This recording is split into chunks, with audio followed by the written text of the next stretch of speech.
Hello, Guilders. Greetings. Welcome into episode 6 of Exploits of the Golden Shadows. Sharn Shenanigans. Welcome in, everybody. I hope you all are doing well on this fine Sunday afternoon, evening, whatever time zone you may be finding yourself in. I'm Timbo the Wizard, your humble DM. My pronouns are he, him. And before we dive into the show too much, I want to go around the table and have my players introduce themselves and their lovely characters that they're playing. Let's go ahead and start with Domino.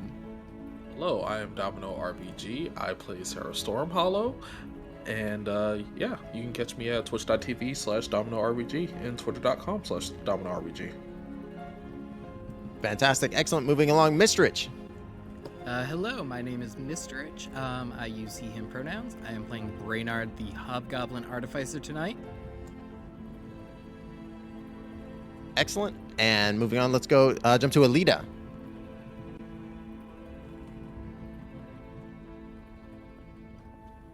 Right, are you there? Whoops. Yep. I was just talking and... I was like, we're Hearing getting out. red captions, but not Raichkyu. Damn, okay, anyway.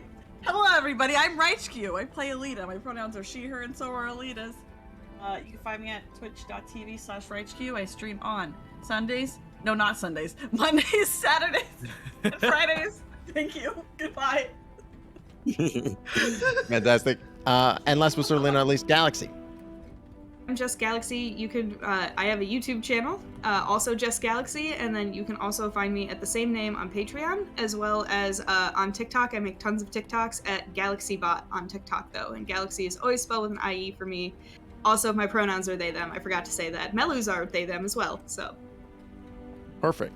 All right, excellent. Well, thank you so much, everybody. With that out of the way, let's go ahead and dive on in. So, we're going to forego the recap, and instead, we are going to just open the scene. It's the morning after last episode's Shenanigans. You guys have all benefited from the perks of a long rest, waking up rest and refreshed.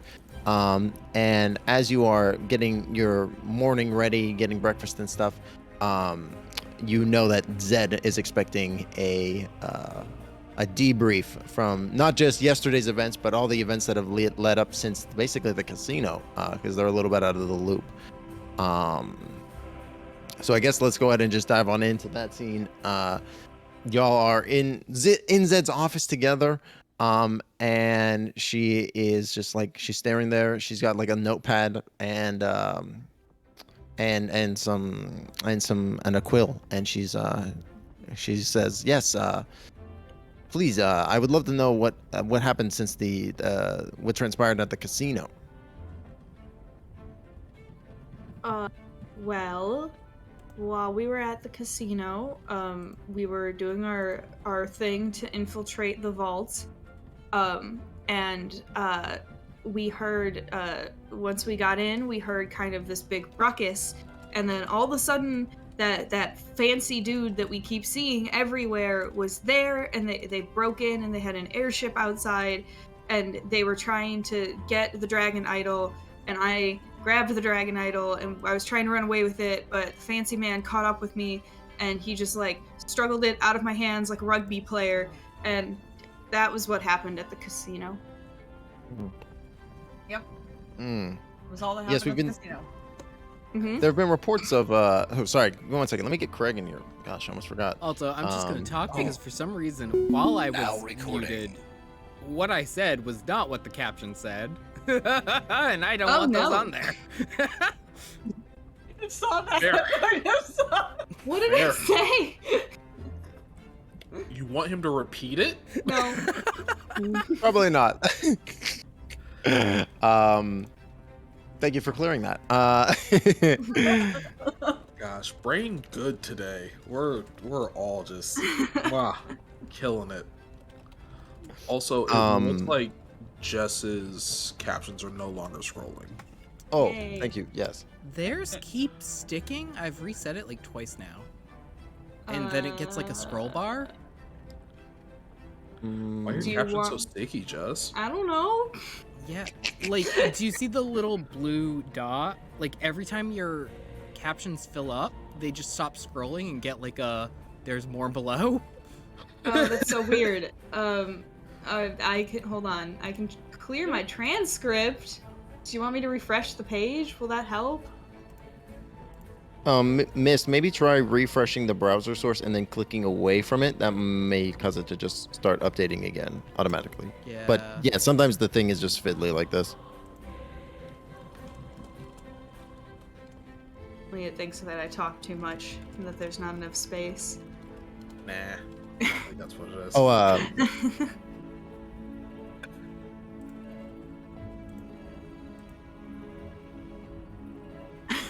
looks like it's cycling now. Okay, cool. Sorry. Say that again, Galaxy. Say what again? Go to the debrief again. Sorry.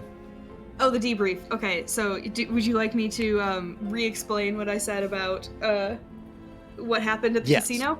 Okay. Yes, please. So we were at the casino and we were doing everything we needed to do to infiltrate the vaults. And once we infiltrated the vaults, we started trying to get the dragon idol out. And then there was this big ruckus and kind of like an explosion. And then the fancy man came in and he was trying to get the dragon idol from us. And I managed to grab it and I tried to run away. But then he caught up with me and he like wrestled it out of my hands like a rugby player and ran off with it and got on an airship and flew away. And then Zachariah showed up with an airship. And so we got on Zachariah's airship to pursue. Mm-hmm. And that's what happened at the casino. Zed will look around expectantly at the rest of the group and will say, "Does that seem like an accurate statement of the scenario how that happened?" Yes. Cera takes a sip of some tea, and Yes. then like just a bite of a chocolate croissant. Yes. Yes. She just has these things in this meeting. Looks for Ellida, looks at Zed, Yes. Yes. looks at Ellida again. Yes. Yes. Yes. Yes. Yes. Ellida, it sounds like there's something you would like to share with the class. No. No, I am just confirming. I'm enthusiastically confirming that is accurate to what happened. Oh, okay. Yeah, Melu's got it in one, Zed. Interesting. Well, we'll have to keep an eye out for that marked individual. It seems to be the leader of that cult that's recently sprung up. Interesting too. They must be using some form of high-powered explosive as well. Like the detonation, it seems to have blasted all the way. We found traces of the explosion all the way from the exterior wall into the vault, and then through their like laser grid into their receiving area where the elevator was. Interesting. We'll have to keep an eye out for whatever compound explosives they might be using. Oh yes, very interesting. High-tech stuff. Yep. Zed takes Zed, like you see Zed purposely take a note on their quill. What happened next after Zachariah picked you up?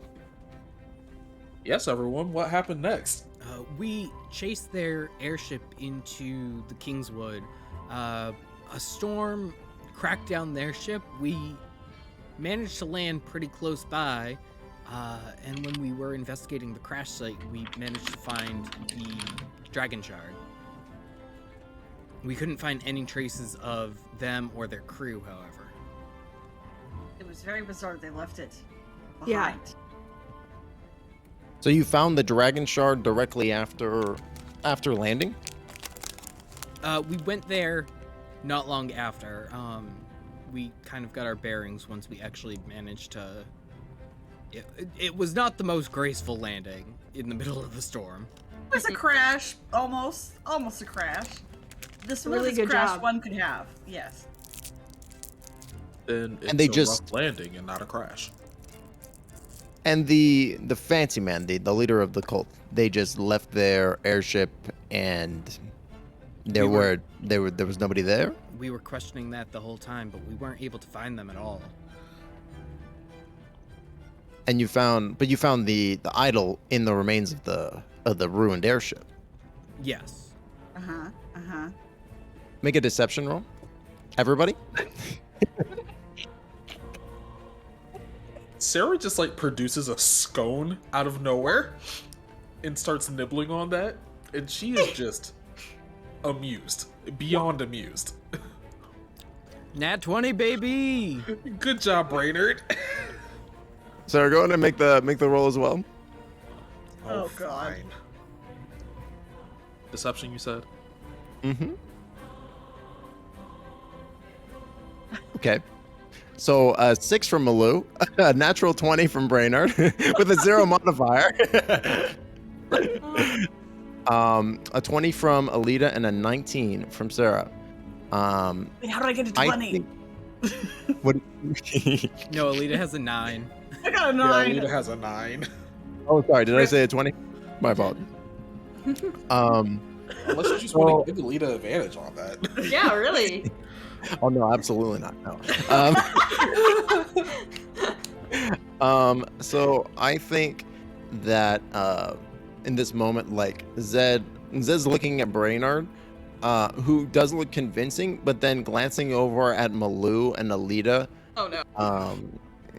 like Zed raises an eye and says, "There's nothing more that occurred. The idol was just left there in the open."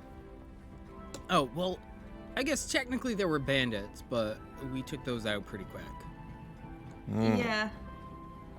I feel like they knew that it was valuable, so they grabbed it, but we just took it back from them. They weren't really much trouble. And like I said, the cult wasn't there. We did try to check for them, because that's what we've been asking ourselves. We started asking ourselves about where they might be until we found Zachariah unconscious.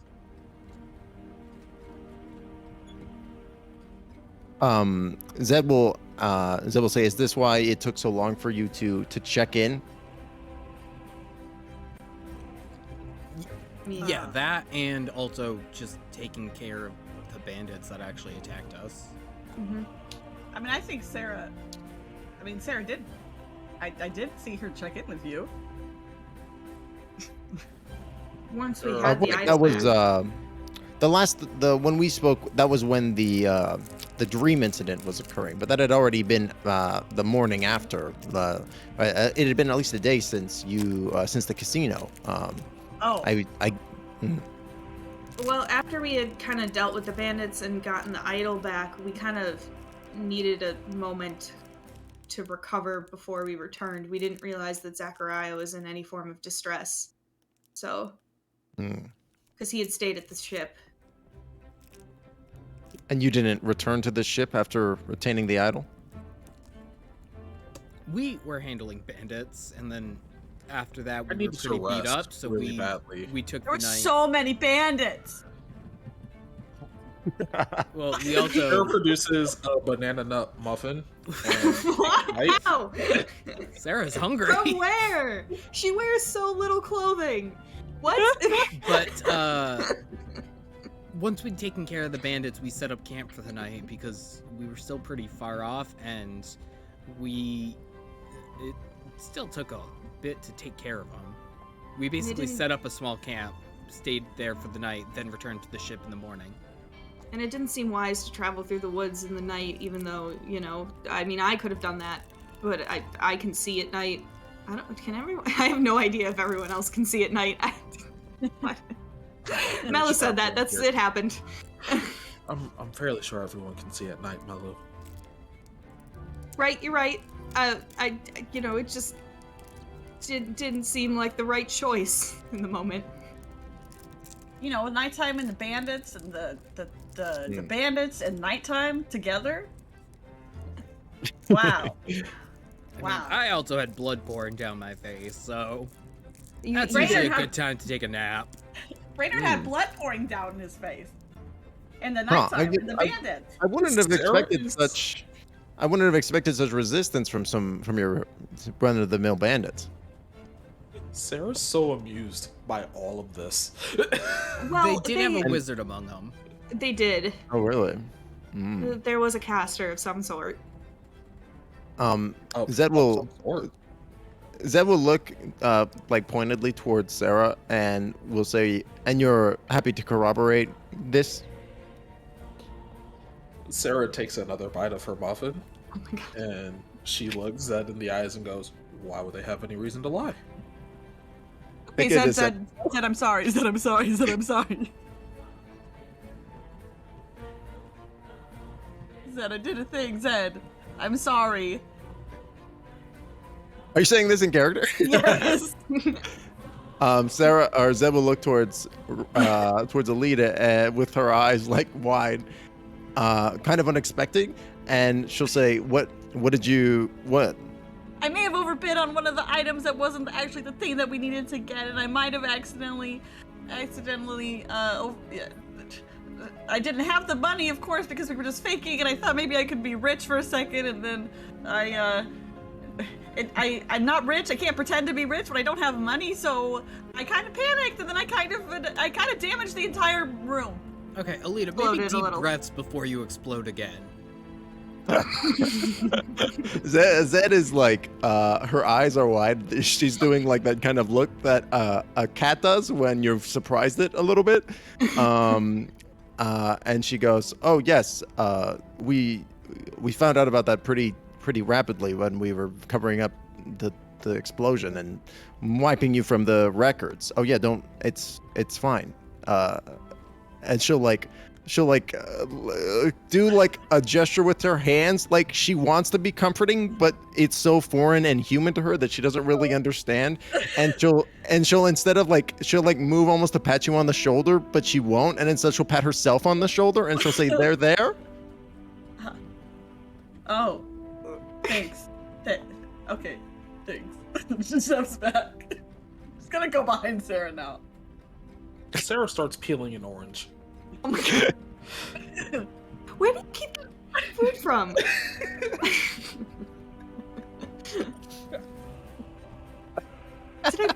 Was there a breakfast buffet that I missed? You not check the kitchen? I think Cera brought the breakfast buffet in here. I mean, I got something out of the kitchen. Where did the muffin and the orange and never mind. Would you like an orange slice? Yes, please. Cera hands Melu some orange slices. You start eating quietly. Also, Sarah, go ahead and make that deception roll as you said when you said, "Why would they have any reason to lie?" Okay. Roll high. 15. I'm gonna say with a 15, like Zed gives you a level gaze. Make me an insight check.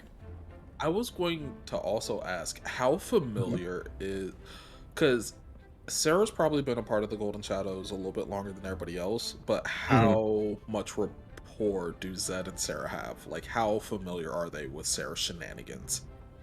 I would say they're fairly familiar with your shenanigans. The amount of rapport that you have is maybe not super high, even though you've probably, despite being the eldest member, you definitely in your time get the sense that Zed keeps people at arm's length. Respectable.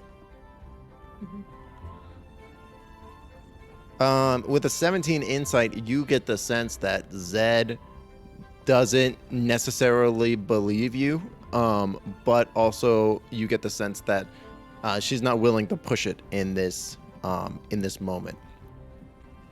At which point she'll say, "Okay, so after you retain the idol and you return to the ship, that was when I contacted you and asked about Zachariah, correct?" Correct. Okay, what happened next after that? How did you return to the city? Well, I flew the ship, Zed. Zed's eyes will go wide again, and she'll say, "What? You did what?" I flew the ship. She did. Yeah. And you didn't crash it? The ship is still in one piece? Yeah, it's in one piece. As a matter of fact, the air elemental is very, very lovely. Huh. She'll kind of start thumbing through her notes a little bit and be like, "I'm not really sure if that's supposed to be possible." And she'll start looking through stuff. Like a little confused, but then she'll say, "Oh, sorry. Well, back to the debrief. I can research this later." So you flew the airship. Man, I can't believe I'm saying that. And you survived your trip, which is evident. And then you arrived in Sharn? Correct. And then came here, I'm guessing. Well, yes, you left the door open for us.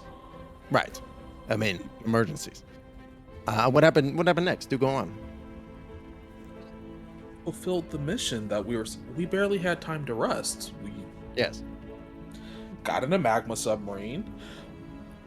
We continued on to a world of nightmares and hellish displeasures, and we freed the captain.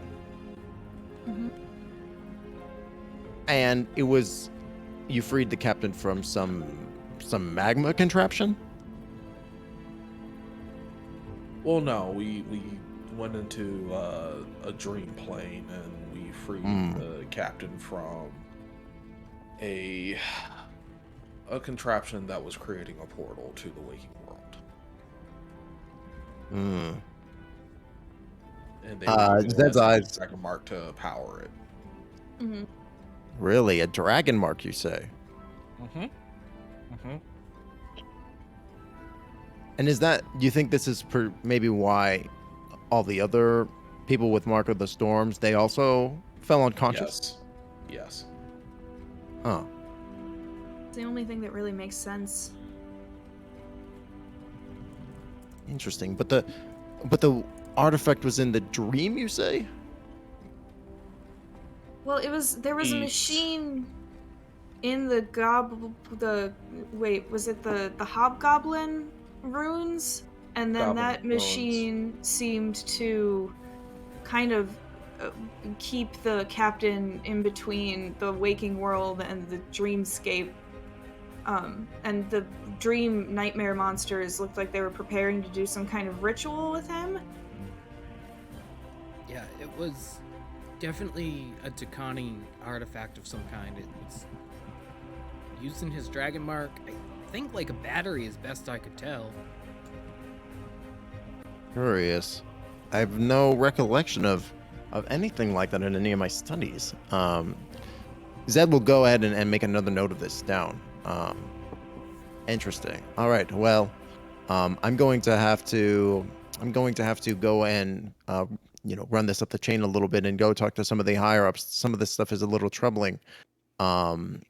And so as I get your next mission together, I'm gonna have to. You guys can feel free to relax and use this little bit of downtime as you'd like. Thank you. Okay.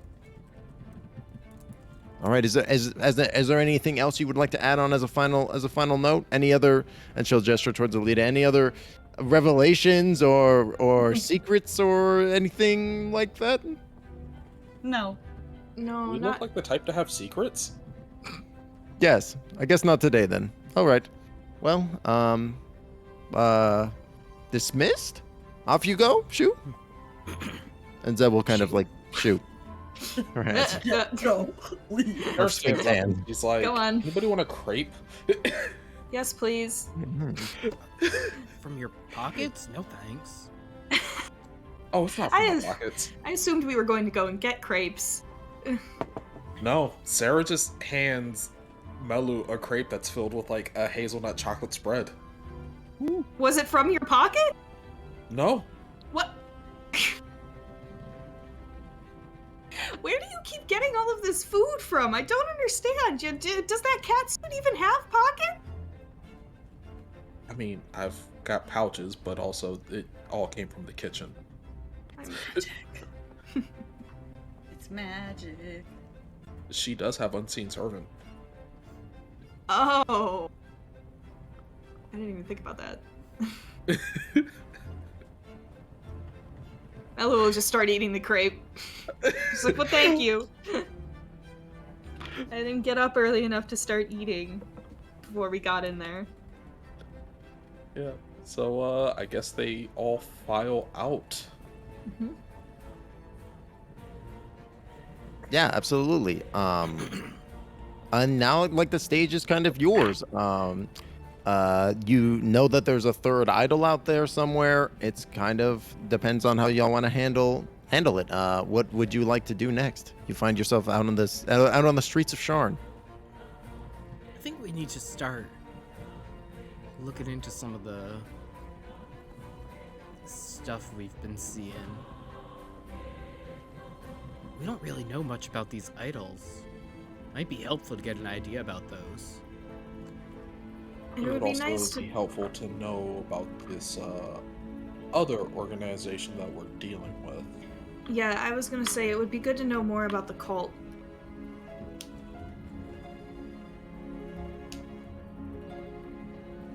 Ellida. I have some errands I need to do, but no. Such as? Personal things like I need to get some stuff from the market and just some other supplies I need to practice some of my spells. I'm really trying to get the surges under control because sometimes they're good and sometimes they're bad. So I was actually planning on using today to go and get some things. And I can pick up anything anybody else wants too, if that helps. Well, I need to buy a diamond just to, have, just in case. Yeah, I can get you a diamond. Okay, I can give you the money for it. I need one that's at least 300 gold pieces. Okay. I don't know how we Sounds want to good. do this, but I will give you 300 gold. Sure, you all have that access to that 1,000 gold piece stipend that you all share. So I'm sure, I think Sarah's the one that has the gold piece, like the pouch. But Yes. I sure you somehow guys have would not. 430 gold. So it's on my right, person. Yeah. I split it evenly. It was like, look, Right. everybody, here's your allowance. Oh, okay. When it's gone, it's gone. Okay. I will give the I would say- 300 gold to. Okay. Yeah. I would just say that it hasn't been another month, so yeah, it would be that amount of gold that you got. Okay. Yep. Oh, okay. Yeah, I'll hand over 300 gold and just be like, I would prefer it to be a single diamond. Okay. It could be a few, just so long as you spend 300 gold on the diamonds. 300 gold worth of diamonds. Got it. Yep. Okay, anything else? Anybody else wants?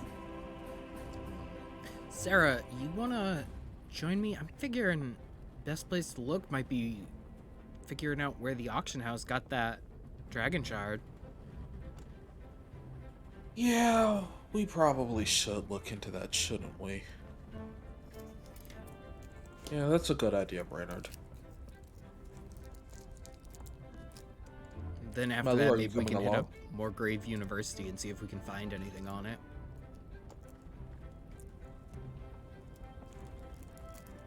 This is also just a friendly reminder, as your dungeon master, that you know several NPCs as well. We do know several NPCs. Yes. We have friends. We do have friends. So it sounds like Brennard and Cera are heading off towards the Platinum Dragon, the Platinum Palace rather. Melu or Ellida is heading off in a different direction towards the market. And what about you, Melu? I like to go somewhere where I could do some research, perhaps a library. I feel like I want to try and find out more about the cult if I can. So, yeah, Melu will say to the group, I think I'm going to try and do some digging on the cult, but I've also got to do some digging on some other things for myself as well.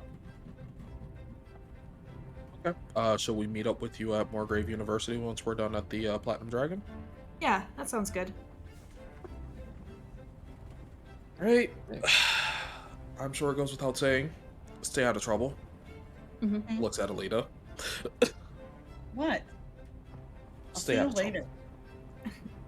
I Don't will. explode, okay? I don't do that all the time. Yeah, but we know it can happen now. It's not a common thing. You'll be fine, Ellida. Don't worry. Thanks. All right, bye. Bye. All right, and with that, you all split off, heading towards different sections of the city. let's go ahead. I'm gonna roll a d3 to see who we're gonna focus on first. Cera and Brennard 1, Melu 2, and Ellida 3. Let's see it. Got it. 1d3. Boom. 2, Melu. All right. Okay. So Melu, where does it that you wanted to head off to research the cult? Is it like, did you want to go to Morgrave University or someplace else? I will say, just as general knowledge, like via like what you would have picked up from Zed, for example, you would get the sense that this cult is a fairly new incarnation of something. Okay. I do want to go to the university. Okay.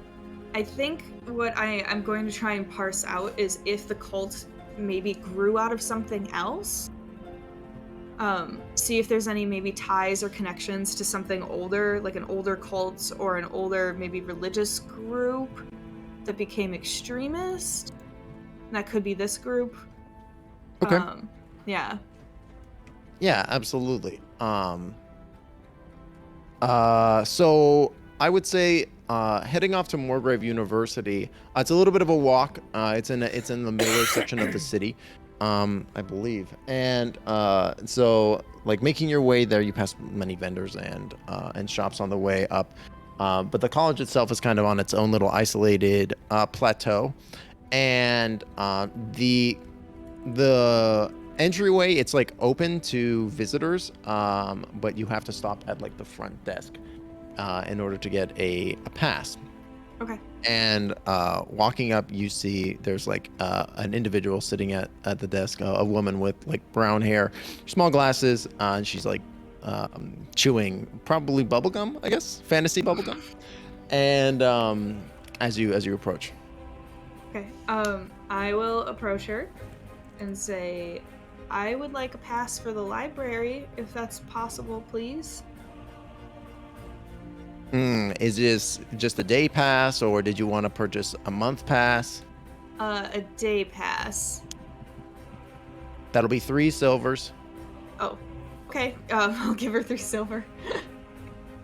Yeah, she'll gesture towards like a slot in a box nearby, and as you shove the silvers in, out the like underneath it prints out like a little piece of paper that you tear off, and she'll say, "Enjoy the library. Stay out of the restricted section." Thank you. And I'll walk away. I want to go to the restricted section.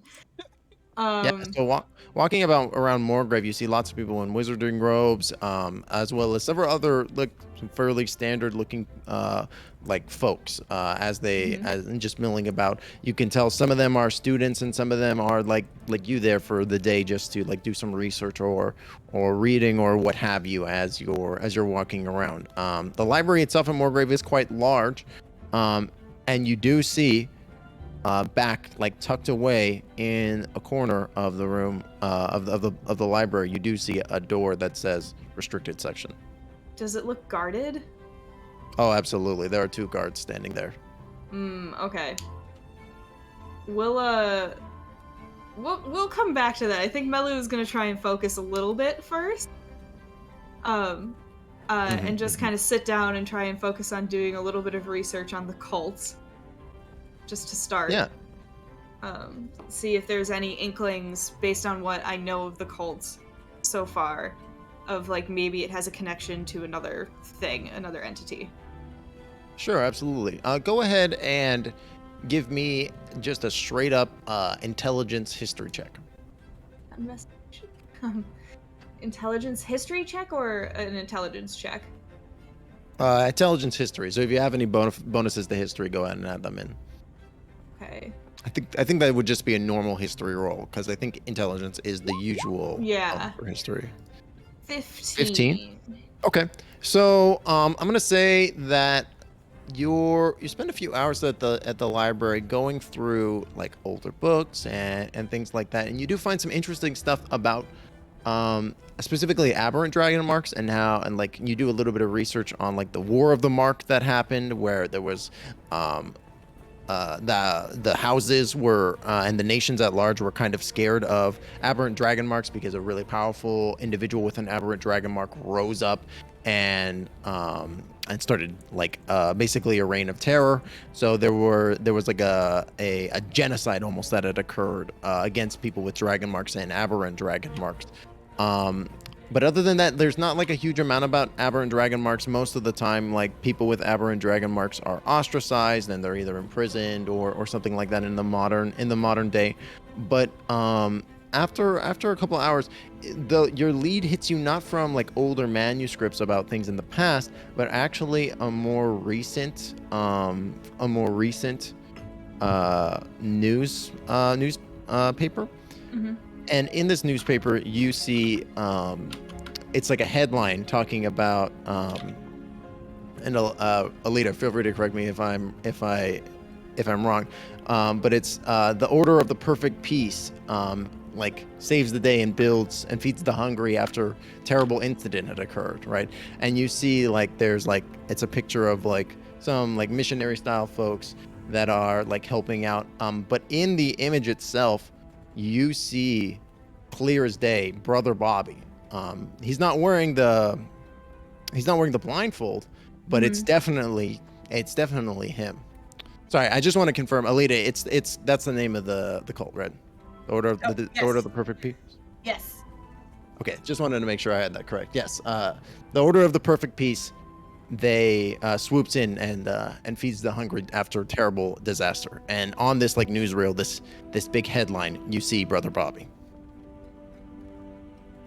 Take down a bunch of notes about that, and can I like clip the newspaper article out? I don't know. Sure.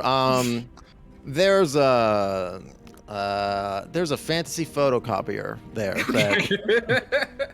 Oh man, we're getting into it today. Please, goddamn I will it, take books. a fantasy photocopy of it, so that I can have a copy to show to the rest of the group, so that it looks like I have something to show. After that, I think I am gonna try and see if I can look into anything about like ancient drow on Corvair. Okay. Go ahead and make me another history check. Okay.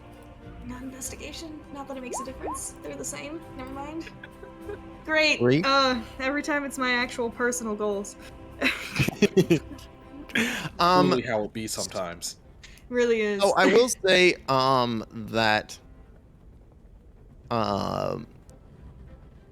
you like the next few hours that you spend researching this, you pour over tons and tons of manuscripts and different historical recollections, but it's just like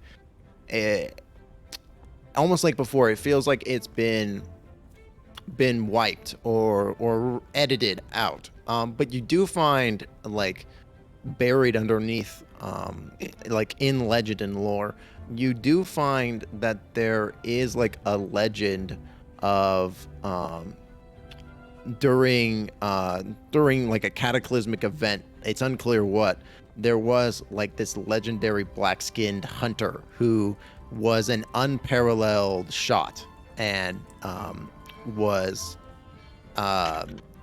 also blessed with a large antler rack of antlers as well.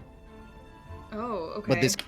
But this character is like a legend. They whose name has kind of fallen into myth. He's simply referred to as the Hunter now. Okay. And like reading the legend, there's no like pictures or anything, but reading the legend, it sounds so much like it's talking about a drow with antlers to you. Okay. Good to know. Interesting. I'm gonna stop there, and then when Cera and Cera and Brennard come back, I might have more things for us to do in this library, like sneak into that restricted section. Okay, perfect. Yeah, all right, excellent. And with that, I want to actually, let's cut over on to Ellida. So Ellida, You've taken the gold from your good friend Melu, and you've headed off. Where do you go? I'm gonna seek out Forest. Okay. So how do you go about that? I guess return to the what was that place called? That we let's see. What was it called last time? The place with the underground. Is it accessible? How is it accessible? So like to the magma pipes, like underneath the city, underneath Sharn. Uh-huh. It's fairly accessible in the general sense. Like you could walk down there, but after a certain point, there, you remember like you had walked past a House Lyrander guards, a pair of them that had stood in front of the entrance to the magma pipes, in down where the magma submersible was, the magma mercible. Okay. Yes. Yes. Okay. So I mean, Ellida's gonna go there. She's gonna try first to like show the golden shadows pin to see if that will get her in. They'll kind of look at you and be like, "You do recognize that we're like House Lyrander, right?" And they'll point to their own pins, their House Lyrander ones. Ah. Right. Just really thinking. Do I have? Let me see. Is there anything I can notice about the area that could help me think of a way to get past them? I mean, you could ask for Vorus. You could try that. Yeah. So she's gonna ask for Vorus. She's just like, I'm here. I need to speak to Vorus. Is he expecting you? Maybe not, but I think that maybe he kind of owes us a little bit. The guards will like look at each other like they're like, I don't understand this. I don't understand what she's talking about. But then they'll kind of shrug together and they'll go, okay, I'll go ask Vorus. Who's asking for him? Ellida of the Golden Shadows. Ellida Golden Shadows. All right. And one of them will walk off. And he'll be gone for a couple minutes. It's a couple of tense moments with this other guard standing there, like as you're waiting. The tension is a little thick as the other guard eventually returns with Vorus, who looks surprised to see you. Oh yes, you're Miss Ellida. We met the other day. Thank you again for the help. What can I do for you? Of course. I need to talk. I need to ask you something. She like looks over at the guards, like maybe not here. Oh, okay. Yeah, come on. I mean, you've already seen this, so come on in. And he'll gesture into the cave tunnel as you're walking down, and then you get to like the little staging area. It's pretty much empty. There are a couple like workers milling about, but there's like a good bit of distance between y'all. The general sounds of like the magma bubbling and boiling is kind of it's drowning you out. And he'll go, yes, what can I do for you? Okay, so I realize this might sound a little bit out there, but I need your help to go back to where we were last time, to the dream space. Sorry, give me just 1 second. Something, Craig is acting weird. Is it? Hold on. Disconnect. Oh, Now. Oh, Craig. Craig, please. Now recording. Sorry, there he please. is. All right. Sorry, please say that again, Ellida. I need help going back into the dream space. His brow will furrow at that, and he'll say, why do you need to get back there? I left something very important behind. And I need to go back and need to get it.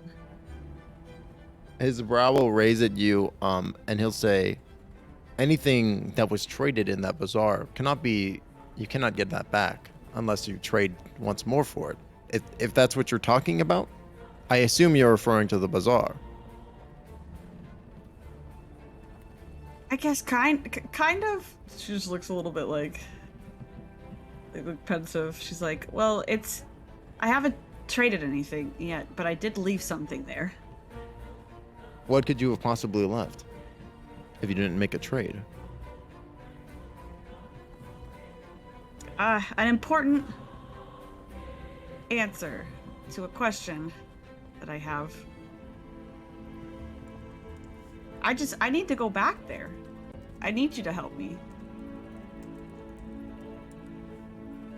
He'll like make a thoughtful face at you, and he'll say,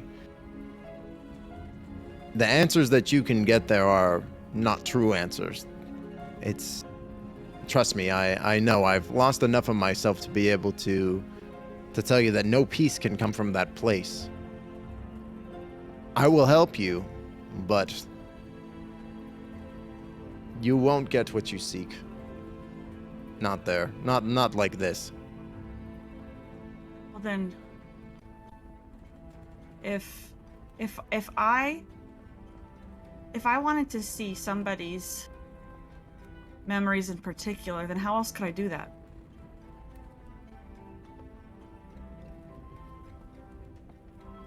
Why would you want that? Because I need to know. To know what? I need to know what happened to her.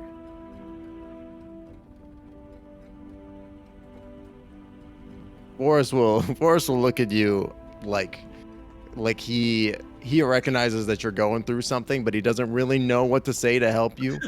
And he'll say, I can't imagine what's going on with you, but I have the feeling that I know where you've been. I've been where you are right now, and I know the temptation of a place like that. And he'll gesture with his hand like he's gesturing to the ethereal, and he'll say, trust me when I tell you that trading yourself away for something like this, it's not what that person would have wanted. And I wish I had recognized that before I had made what I deemed now to be a mistake. I will assist you if you truly desire this, and he'll kind of do like a little bit of a head shake, and he'll say, there's no peace along this path.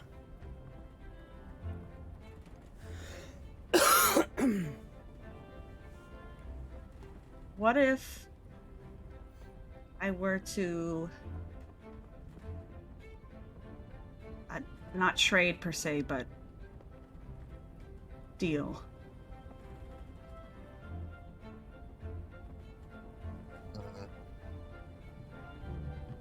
How would you know what you got then? If stealing from the dream world, that's also a way to get more than what you've bargained for. The creatures contained in the nightmare plane, while they can't affect our physical world, they can cause damage to happen. There can be real damage that can occur. Is there any way to not be affected like that? I mean, you're drawing the ire of nightmares. It's tricky territory. And it also depends on who you steal from. Some nightmares will be different than others, as I'm sure you're aware. Yeah. But if there's no alternative, I have to know. I have to know. Are you sure this person is even, their memories are even there? No. Hmm. Where else could I look?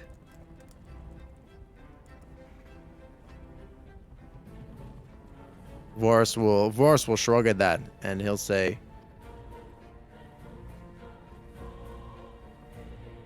"If there are memories that you're seeking, then maybe Zed might know something." You think so? There's more to the shadows than just you four. And he'll kind of gesture, and Zed, naturally. And he'll kind of gesture to you. Okay. But this, like any other thing, is a chance. Are you willing to make that gamble?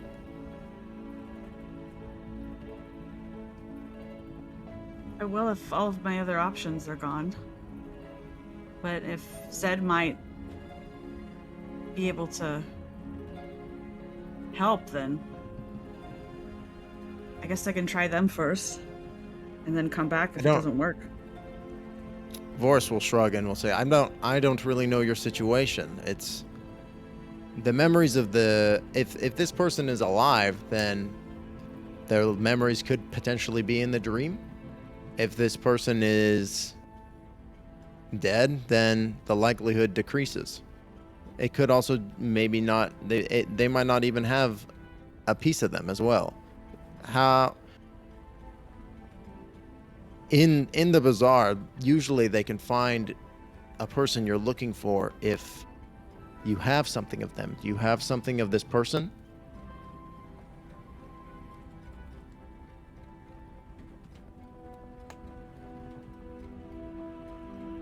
Yeah. I do.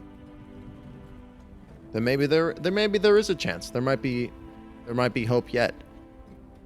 As I said, I will assist you with this endeavor, as I owe you and the rest of your compatriots a great debt. It is up to you.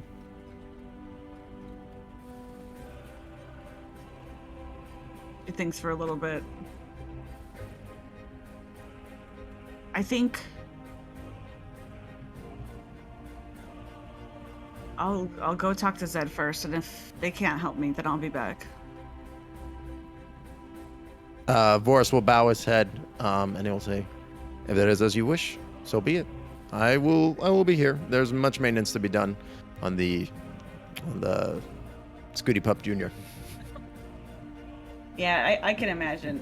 Thank you for talking with me, and I might see you soon. Mm-hmm. Excellent. And he'll bow his head once more and can get back to work on the sub. So Ellida, what do you do next? I'm gonna go try to find Zed. Okay. You gonna go to the market at all? Not yet. Okay. So on your way, you're basically like retreading your path right back the way that you had came. Yeah. And as you're doing so, go ahead and make me a perception check.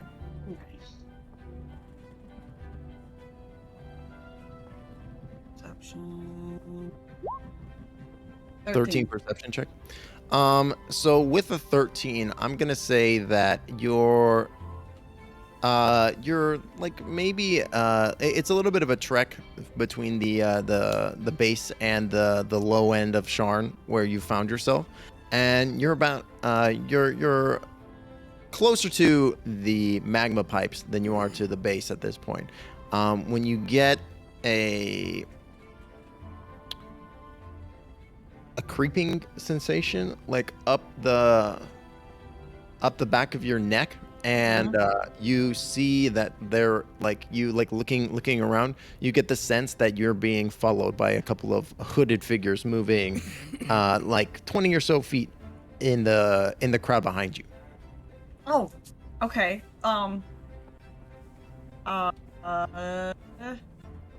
She's gonna run. Okay. You run off, and the cloaked individuals, the hooded individuals, they give chase. Is there in your run, is there any direction in particular you run? Like, what's your plan here? Gonna try to run. If there's people around, I'm gonna try to run in between the crowds. I guess it depends. She's probably gonna go for the most like crowded areas possible. First. Okay. Yeah. Just dodge people. Absolutely. So, you seem as you're kind of running through the crowd, getting away from these hooded figures. They're pursuing you. You're kind of in this lower end of Sharn, and there seems to be some kind of festival going on today or something. You're not 100% sure. And then you realize that today is actually the 3-year anniversary of the morning happening. Fuck. And Oh. and so there is a small parade occurring in town. So like some of the streets are sectioned off, and as you're making your way through the crowd, like you come to like a big main furrowway which has been blocked off, and like floats are passing by, but you see that the hooded figures are still approaching you, and you see moving forward as well, like in towards like the more densely crowded area, there are a couple other hooded figures that you can spot, and they're making their way towards you from the opposite direction. Oh my god. Okay. So this parade is this an active parade that is currently in session? Yeah. Can I they have like carts, they have like floats, can she try to pretend like she's part of the parade? So you want to jump out onto the road and just join a random float? Yes. Okay, yeah, go ahead. And so I'm gonna say that there are like a few guards that are like city watchmen that are like kind of walking around, that are kind of patrolling the border of the where the parade is passing by, separating the people. How do you want to move past them? Are you just like going to try to sprint past them, or what do you have in mind?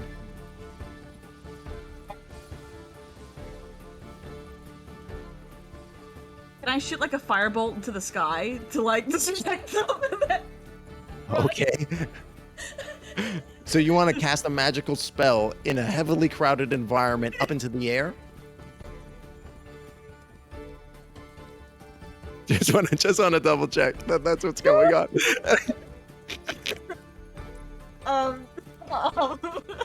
Would they be able to tell where it came from? I would say yeah. For a firebolt, definitely. Okay, can I use if I cast a mirror image? Oh my god. If I cast mirror image, Uh-huh. can I use that to possibly get a parallel version of myself running the opposite direction? So unfortunately, the mirror image gives you like multiple illusory copies in the same space. Damn it. So you wouldn't be able to split the copies out, unfortunately. That would be like an invoke duplicity kind of like cleric thing. Okay. I would also say in this environment, there are so it's a semi-crowded street. There's also like from both directions, there's kind of like these hooded figures approaching you. There's also a side alleyway you could slip down, as well as this main thoroughfare with the parade walking by. Okay, so what Ellida's gonna do is she's gonna run past the guards while going, "Oh no, I'm late, and then hop on a guard. So As you try to push past, make me a deception check as you try to just push past the guard in your regular everyday clothes to try to jump up onto the float. Stay out of trouble, Sarah said. Oh, 21. That's 21. a pretty high deception roll. Okay, yeah. The guard will kind of look at you, and then the other one will go, "No, look, she's like she's clearly like in a costume. Look at her like feathers or whatever. Like that's obviously an outfit thing that she's got going on. And the other one will go, all right, and they'll let you on by. There is, funnily enough, a float going by right now that is like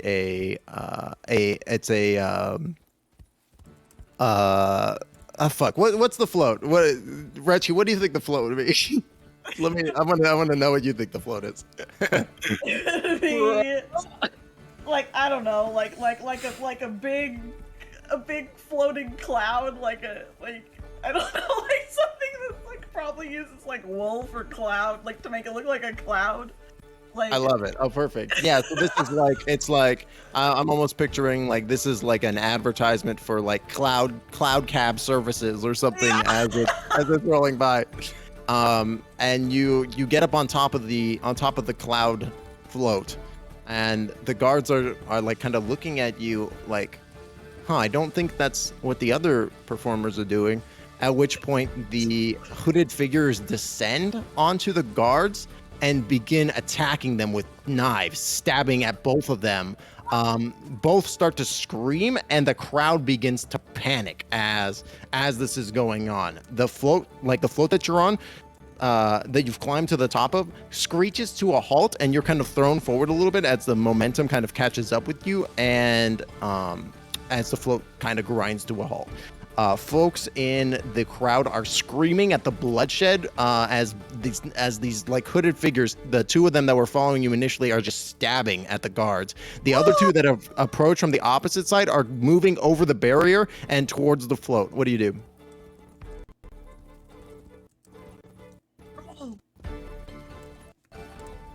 Really bad. They're just murdering people. I think she's just gonna be like, stop, if you want me, stop. The if you surrender yourselves, the two hooded figures, they'll climb up to the top, they'll grab you and then jump down with you, and pull you into an alley. The other two hooded figures who had been stabbing at the guards, they'll withdraw their blades and sheath them, following the commotion masking your escape as they pull you into this alley.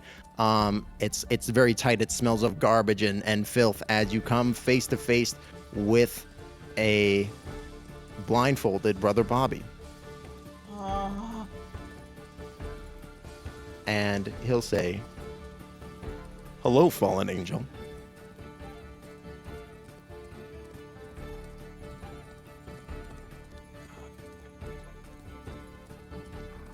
I see your wings have led us here together once more. What do you want? He'll laugh, like to himself more than anything, and he'll say, "It's less about what I want, and it's more about what you want, wouldn't you say?" What are you talking about? Oh, you know what I'm talking about. And he'll laugh once more. You know, she used to say your name many times. She used to cry. Something about saving her. Something like that. I never paid much mind to it. What happened to her? What do you know? Wouldn't you like to know? Wouldn't you like to know, Fallen One? And he'll laugh to himself again. And he'll say, "You're gonna spit in his face?" Yeah. I love it. Oh my gosh.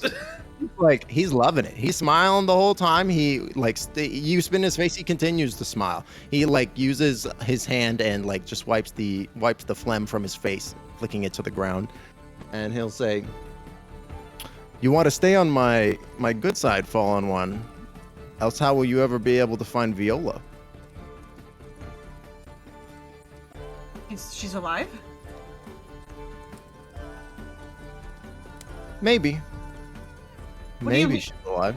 What do you mean, maybe? I think this is a little time for a quid pro quo, wouldn't you say? What do you think you're gonna get out of this? I'm not giving you I'll tell you anything. I'll tell you what I know I'm going to get if you value Viola's life.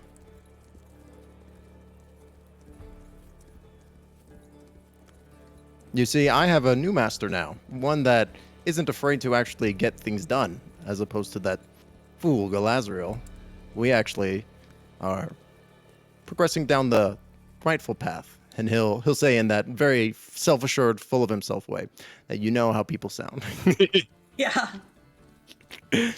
And then he'll say, and to that end, my master requires that idol that you managed to get.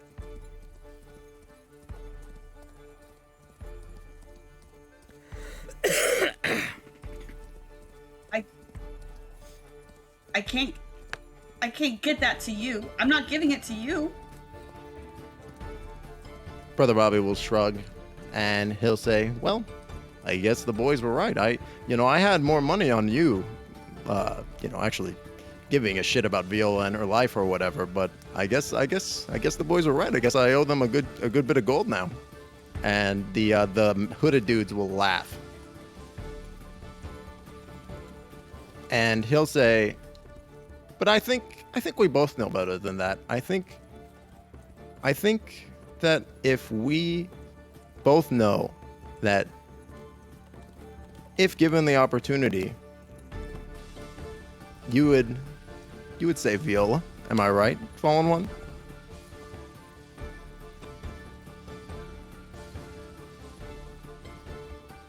She's very mad. She's very mad.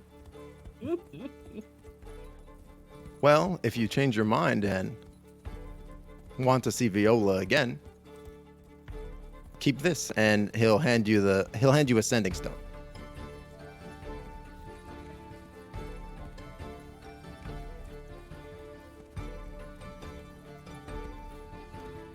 Oh my god. My offer will stand as long as you like, and he'll shrug. Who knows how long Viola will be able to last? It's already been 3 years at this point, more? And he'll shake his head. How do I know that you're telling the truth? Can you afford to not believe me?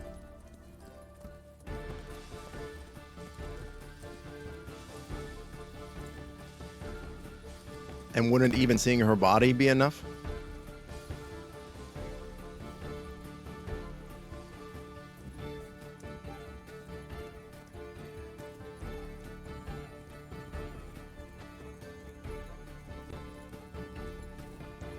It says, stares at him for a while and just says, fuck you.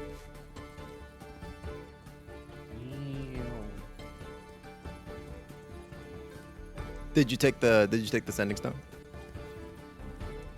Yeah. Okay. He'll nod and he'll say, let me know when you change your mind. And with that, him and the hooded figures will just begin to walk out of the alley.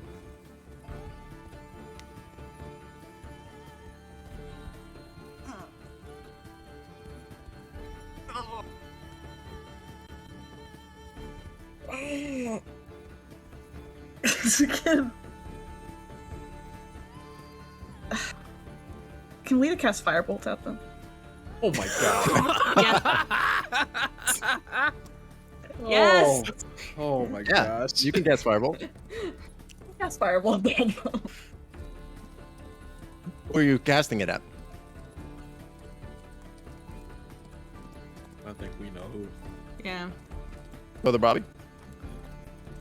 I'm trying to be tactical about this shot here. If it's I'm successful. trying to be tactical about this, she says. I'm trying to be tactical.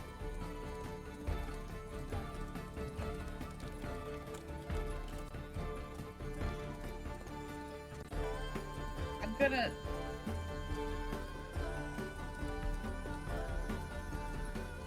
Ugh.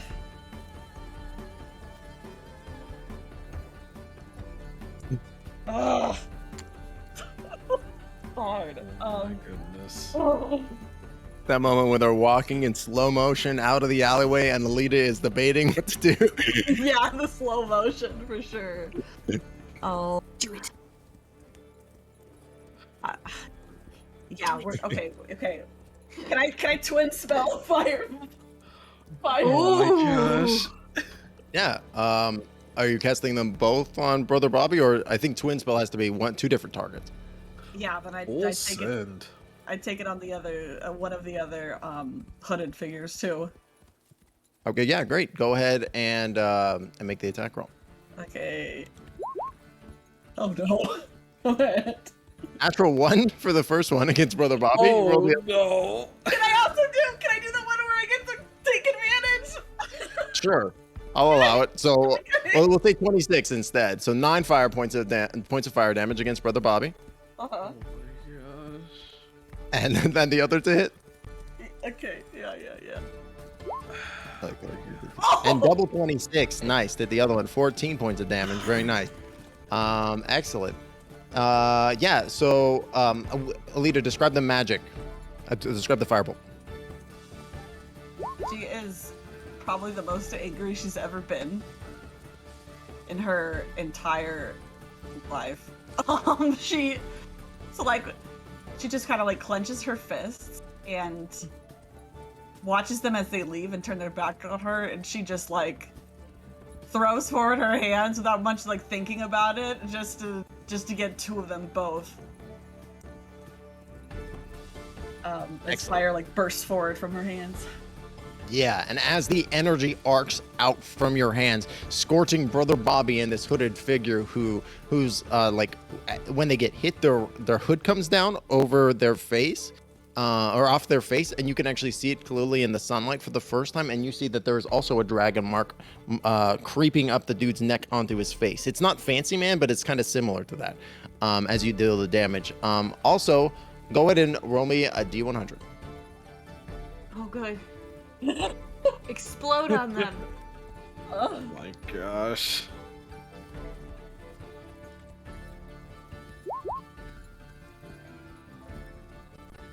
Oh no.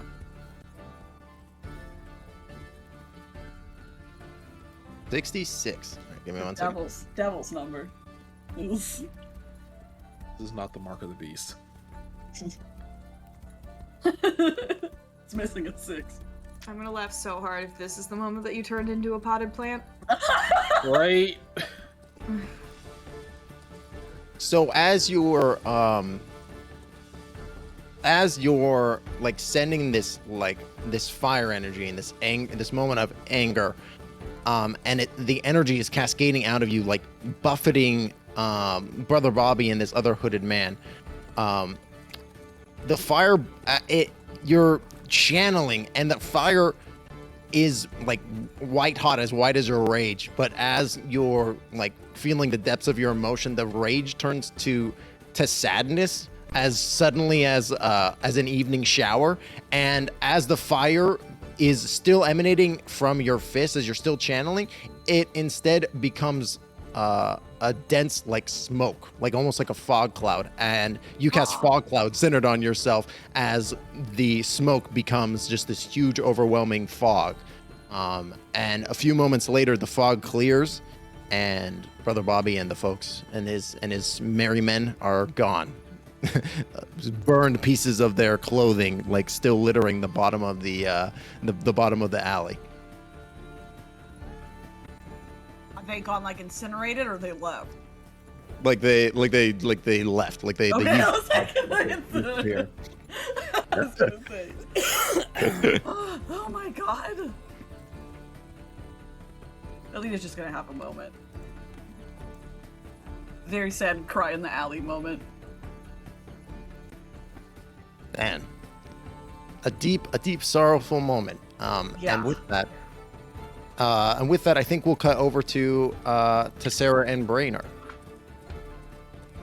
So Cera and Brennard, y'all were headed off to investigate how the Platinum Palace, how they managed to get the idol, right?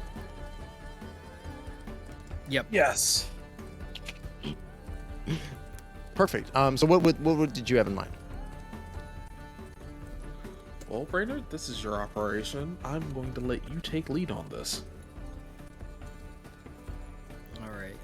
Brennard is once they've taken a sky taxi up, which probably during the ride, Brennard's gonna kind of look at Cera and be like, well, did also mean to ask you, like, so you're a member of House Gondola? Hey? What's that about? Cera sighs and she just kind of puts her head in her hand, rubs her temple a little bit, and she goes, "It's complicated. But yes, I am."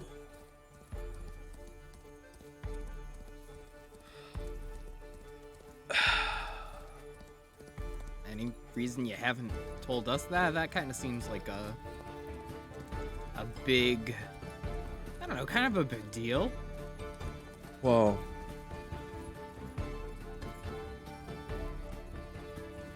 I wasn't born a Jurassico.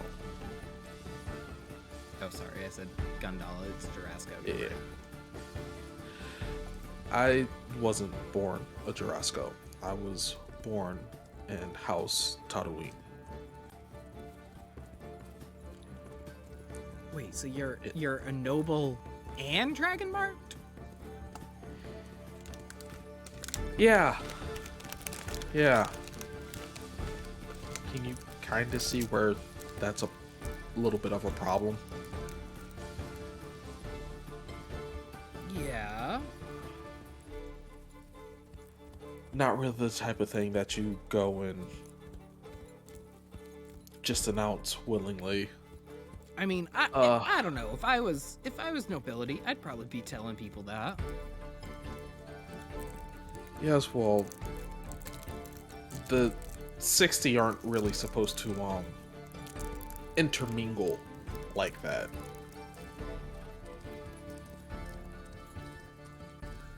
Now, lucky for me, there's a war that happened, so not too much attention. Not too much attention, but not enough attention was paid to the fact that someone born in one noble house suddenly developed a dragon mark from another and switched houses. And well, soon I was shipped off to go help in the war efforts anyway. But there was to be a formal investigation. And I figured the best way to avoid that for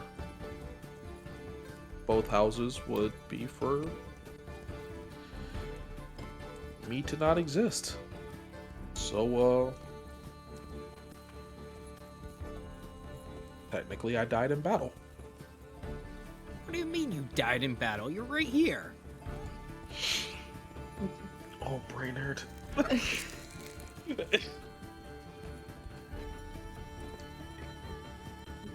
She just kind of looks at him, and it really is a look of endearment, but also, he's so smart, and he's so dumb sometimes.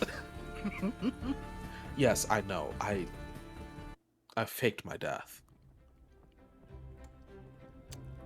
Oh. Well, damn, I guess that makes sense why you didn't tell us then. Yeah, the Golden Shadows helped me, forge a new identity, and I've been Cera Stormhollow for a few years now. So did you pick that name or did they pick it? I chose it. I like it. It's got style. Thanks. It's kind of just tradition to, especially like in elven houses, to once you become an adult, you choose a new name from what your childhood name was anyway. It's a whole thing. So I've really been thinking about it for a while. Makes sense. Makes sense.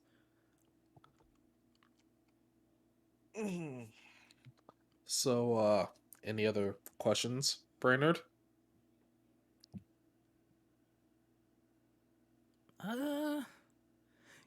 I guess that answers the biggest of them.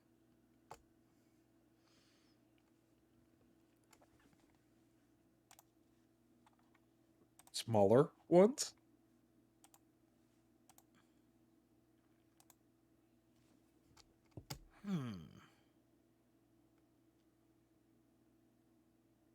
Well, I don't know. I guess. Would you ever go back? Right. Just the dead reappearing. I'm sure that now that the War of the Mark is over and there's some semblance of peace, I'm sure that would open up a whole can of worms again. So probably not.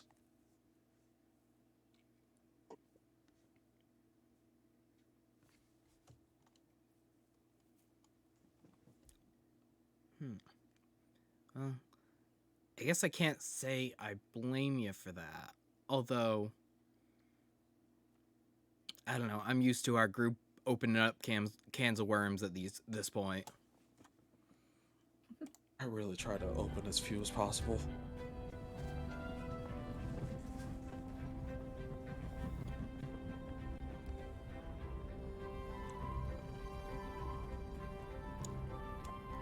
It does get lonely sometimes, though. Sometimes I wish I could go back home.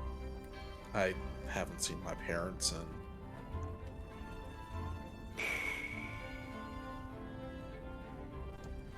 she looks off and she just goes, "It's been a few decades." Jesus, I've only been alive a few decades. And even then, I already miss my parents. I haven't seen them in a while. You should go visit them the next time you have a chance.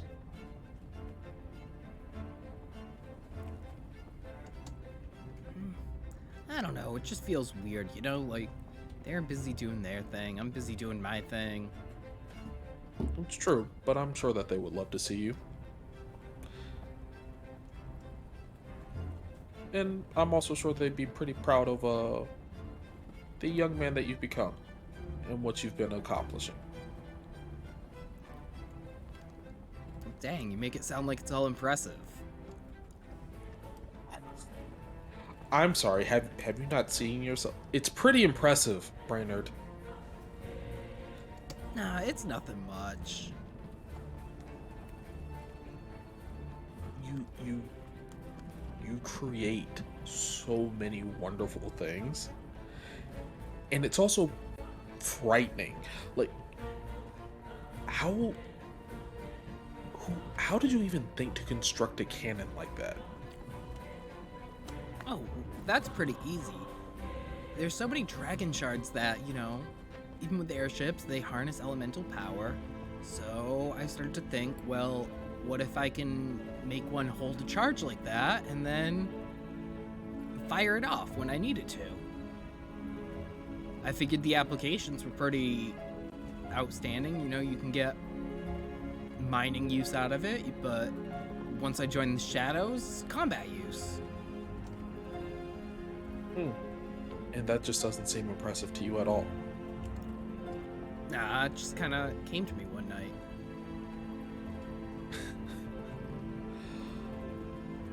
Well, I guess sometimes we're all blind to our own genius.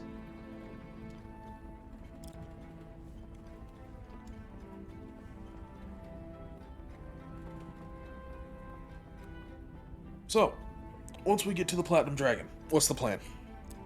Well, I'm figuring we should figure out where they got the dragon shard from. That might give us some idea of where the last one is. We also don't know why they only had one at this place and not all three. They're pretty hard to come by. Yeah, but if it was like a I don't know, ritual site or ruin or archaeological dig. You figured they'd find all of them at once, so how did one end up in the Mournland, one at an auction house, and one who knows where?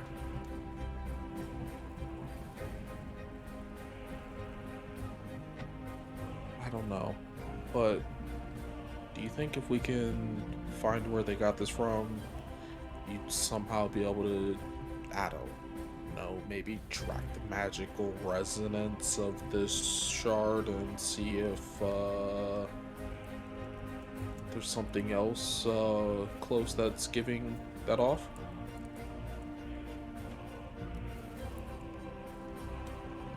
Something like that could work. Might take me a bit to figure out how to get something like that long range, though.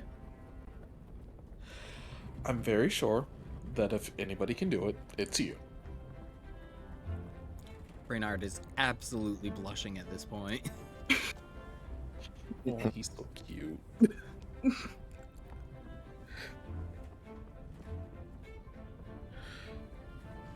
Oh. Yeah. Was there any more that y'all wanted to do for the scene? Feel free to keep going if you want. Yeah, I think that's all I have to talk about unless Cera had anything else to bring up. Otherwise, I'm good to move to the actual platinum. You just said it and it's already off my tongue because you said Platinum Dragon once, so that's all I can imagine. The Platinum Palace, yes. There we go. Platinum Dragon.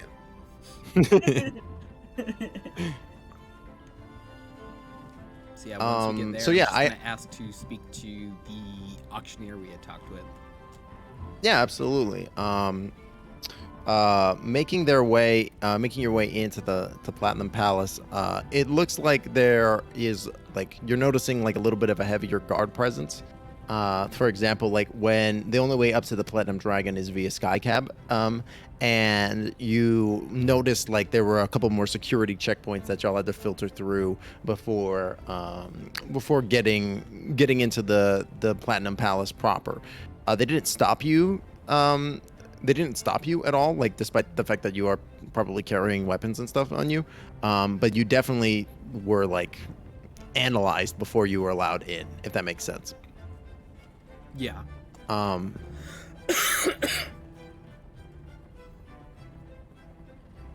Sorry. So making your way onto the floor, you're definitely noticing a heavier security presence, but making your way back to like the little auction room, you find it's actually closed right now. Are there any like employees around that I can ask, like, if the auction master is available? Yeah, there's like a pit boss walking around that you can talk to. He has a little like placard on his lapel that says Jeremy. Yeah, Mr. Jeremy? Do you know where the auction master is? Got some business with him. We had bought something a while back. We had some trouble with it. Yeah, sorry to hear about that, buddy. You know, most of our auction policies are as is, but and also he's like out. You know, we really shouldn't be talking about discussing private, confidential employee matters. But I like the look of you, so I'll tell you, the auctioneer, he suffered a little bit of a panic, a little bit of a trauma, and he's taking a little time off. Oh yeah, that makes sense. I mean, you know, heard the news, heard about the explosions. Yeah, funny, you know, my day off. Everything happens when I'm not here, I guess, but what can you do? Ain't that always the way? But yeah, I mean, I might be able to get like a note to him or something. What was the thing in question? Just wanted some background information on what we bought. Okay, I might be able to help you with that. What did you say your name was again? My name is Brennard Kenneth from House Kenneth. Okay, yeah. Let me go see if I got you in the back over here. What was the thing in question? We bought a large dragon shard. It was carved into a dragon shape. Hmm. Pricey stuff. Yeah. Do you've got identification on you as well, right? Yeah.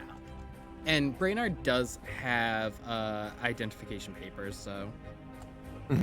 Yeah, absolutely. And he'll check the seal and stuff and make sure it's like authentic and stuff and say, oh yeah, absolutely. Give me 1 minute. Let me run back into the let me go back into the auctioneer's office and see what I can find. Few minutes will pass as y'all are just standing around. There are a few individuals just walking about. There's actually like a show going on right now, and it appears that there's like a changeling individual on stage, and they're doing like they're wearing like they seem to be like have these like two large fans, and as they're like doing this like a performance, they're shifting back and forth between like male and female form, and as they're doing so, their clothes are changing to fit their gender at the moment, and it's like a really interesting like burlesque performance as that's going on, and you guys are kind of like watching that for a moment before Jeremy comes back and he goes, interesting. Most of these auction block items, they have like a little blurb about where they came from, but this one just has a name. What's the name on it? Dr. Dakota. All right, well, I guess I'll follow up with Dr. Dakota, and that's all it's got? No address or anything? No, the only address here is Moorgrave. All right, perfect. We were thinking about stopping there anyway, and I kind of figured if the guy's got a doctorate, he's probably at Sharn's university, so makes sense. Hey, well, thanks for having us, Jeremy. Yeah, absolutely. I hope you have luck figuring out whatever it is that you needed to figure out. And he'll I think he'll something will buzz over his radio, and he'll go, "Oh, sorry, I gotta go. I got a call. I gotta go. Don't be a stranger." And he'll wander off.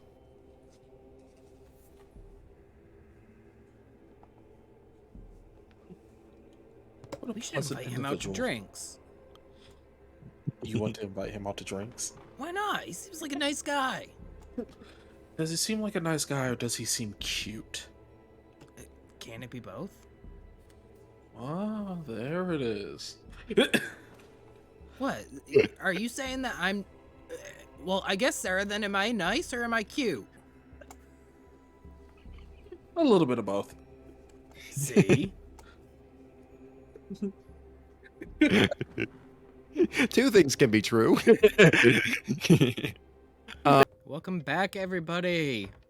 Hello, yes. Welcome back, Guilders. We're back from our break. Let's go ahead and dive back in. So, Sara and Brennard, I know you guys were heading to Moorgrave as well. I just want to go back to Ellida real quick. Ellida, what do you do next after your brief cry in the alleyway? So she's going to get herself together, go to the market to go get Melu's diamonds. Okay. Oh no.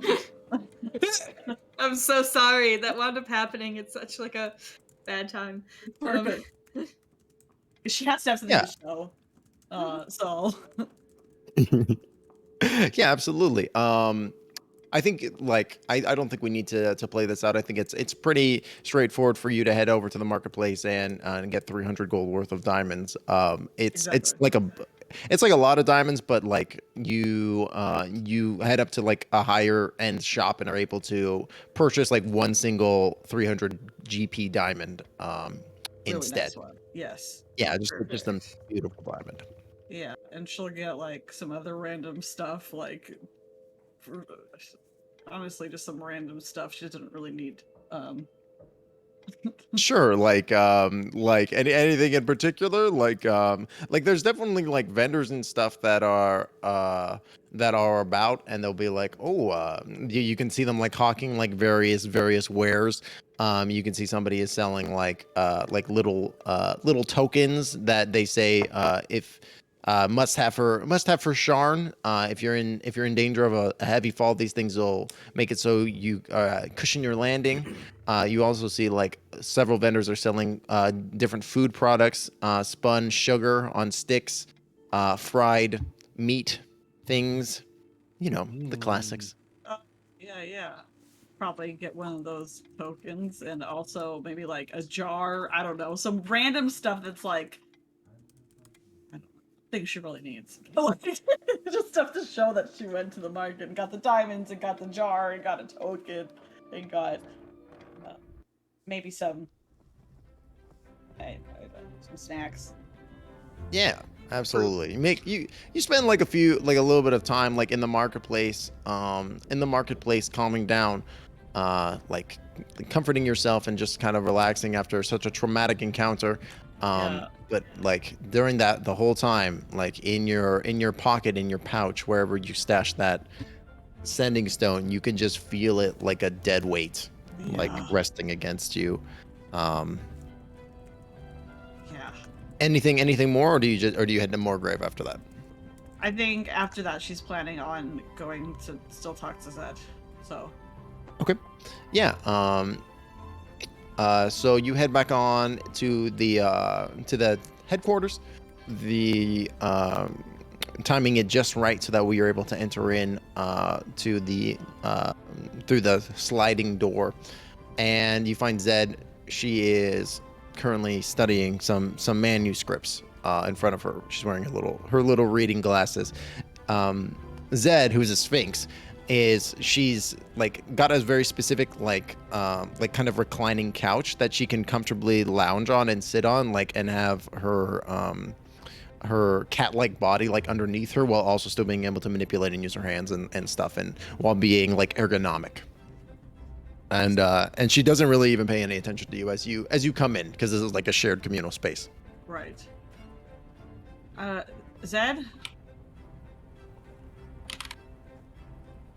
Yes. She'll look up from what she was reading. I need to talk to you. Okay. Is this about the thing, the auction house? Because like I said, we got that, we had that sorted. No, it's not. It's I have a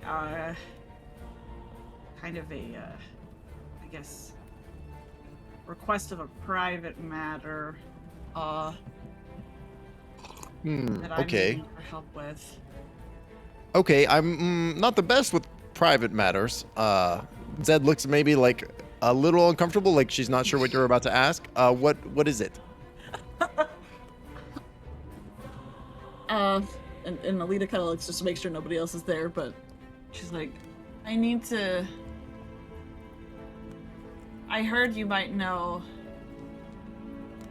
how to access people's memories. She'll look at you and she'll say, "Where did you hear about this?"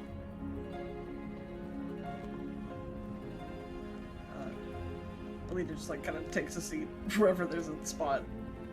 She's like, I need to know what happened to someone that I care about very much, and I went to Voris because the only place that I had seen that could possibly hold memories was in the PhD. And he suggested that there may be things I don't know about you that you could possibly help me with.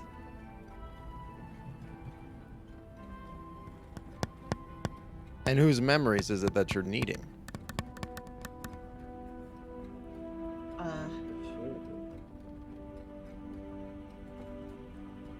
Her name is Viola. She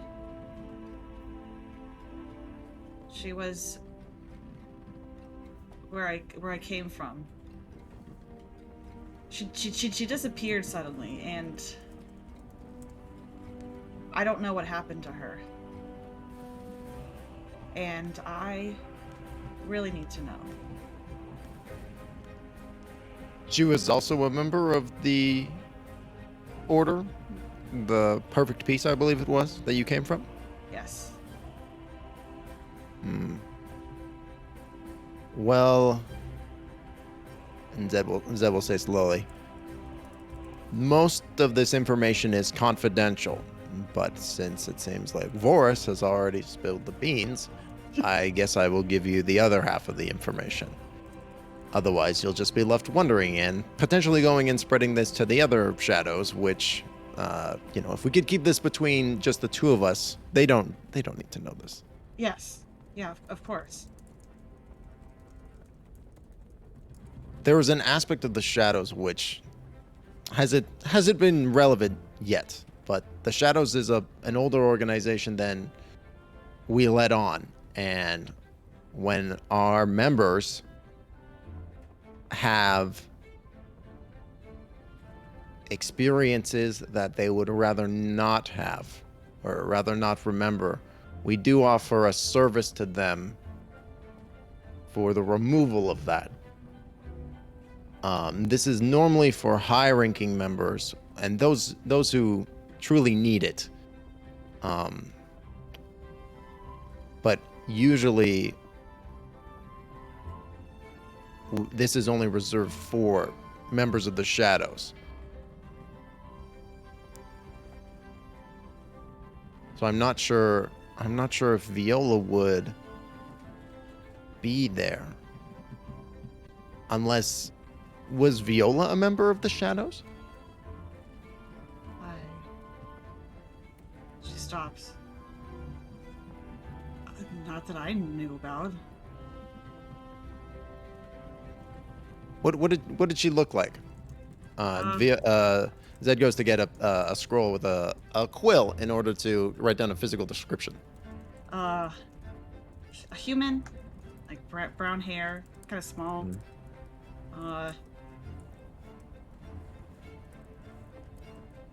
Really nice smile.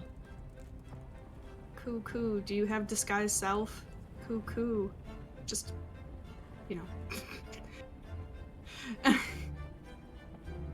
Wait, what? Metagaming pigeon. Sorry, that was the joke. But do you have? If you have disguise self, you could just turn yourself into her, so that Zed would know what she looks like. Oh, or like an illusion spell, that would work too. Yeah. Let me see. That's good. That's good. Really a That's shame good. that birds aren't real. Yeah, no, it's a total shame that birds aren't real. Coo. Ugh. I have prestidigitation. No. Not exactly. I don't have it, no. It's like But yeah, Zed will take down your physical description, and she'll say, an agent of this nature, they're not ringing a bell, but I'll take a look at the memory vault and see if anything matches the description. It's a shot in the dark, but... And Zed will shrug. Obviously, this is important to you. Otherwise, you wouldn't have brought it up to me. No, and Viola is, or not Viola, wrong person. Ellida is going to take out the sending stone that was given to her and hand it to Zed. You're gonna probably see tomorrow something on something that happened at the parade. Someone from my cult that is in another one now, I guess associated with the dragon mark, so that if I wanted to find her, to give him to give him the dragon idol, and I can't have this in my pocket, and I'm going to trust that you can help me. Zed will look at you and look at the stone and will look back at you and will say, and this was given to you by a member of the Marked? Yes.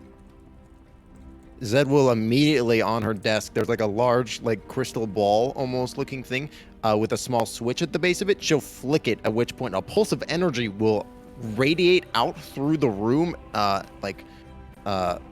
arcing through both of your bodies. And it's almost like the feeling of static and chittering for just a brief moment as the energy wave pulses through you, and then it's like perfectly silent in the room, and Zed will go, all right, if they were tracking or listening to us through the device, they should be unable to do so now. I've proofed the room to a sufficient extent, hopefully, that they shouldn't be able to access this. However, I'm still concerned that they were able to find you in the city.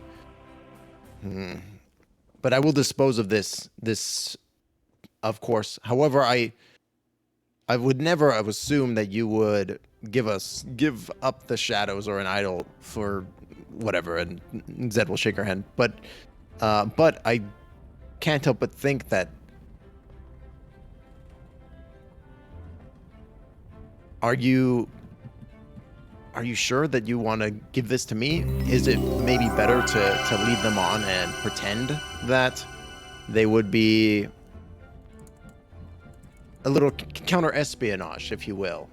Maybe it would be more effective to play their game to see what might happen. Yeah, and I guess that could be an option. But I don't know what to tell. Do I?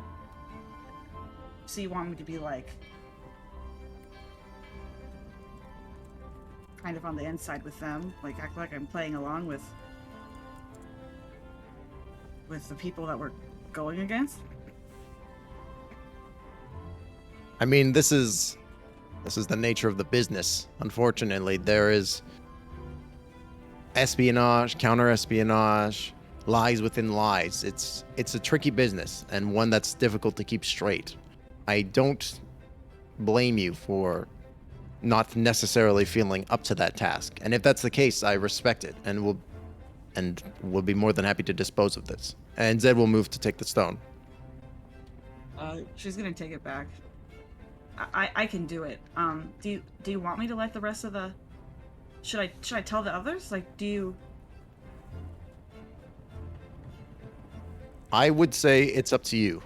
I am normally one for as much disclosure as is allowed in the situation.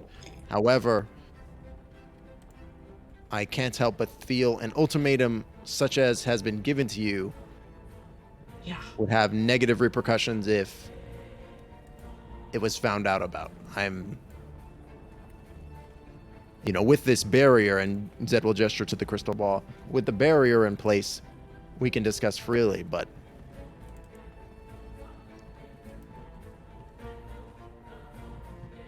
yeah. Well, I can do it. I'm definitely a lot stronger now than I was before, so if I can't tell them, I can't tell them, but it will probably give us some more opportunities to defeat them when the time comes. Zed will say, I know that you're strong, Ellida, otherwise you wouldn't be a part of this group. But yes, I will head to the memory vaults and see whether or not there's anything that might pop up. Curious. Is there anything else that happened over the course of the past couple days that you want to tell me about? I couldn't help but notice that there were more than a few looks that had occurred during the debrief.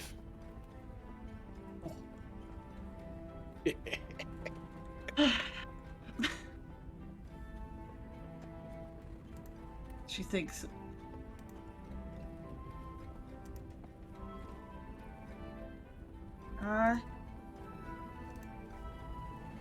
It was really just... I'd made a fool of myself a couple of times, and that one in particular was just really what the looks were about. That was it. Make a deception check.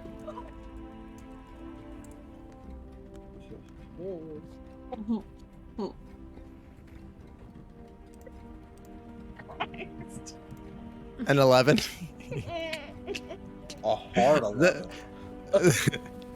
Zeb will just look at you with a piercing cat stare.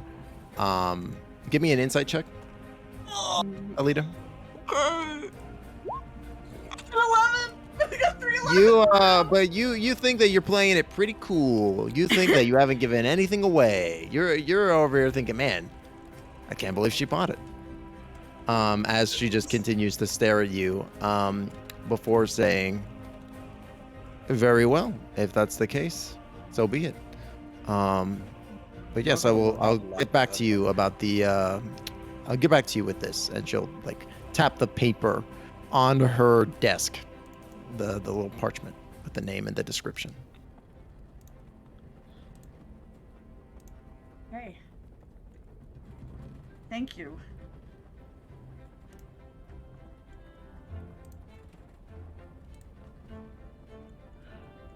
She's gonna leave.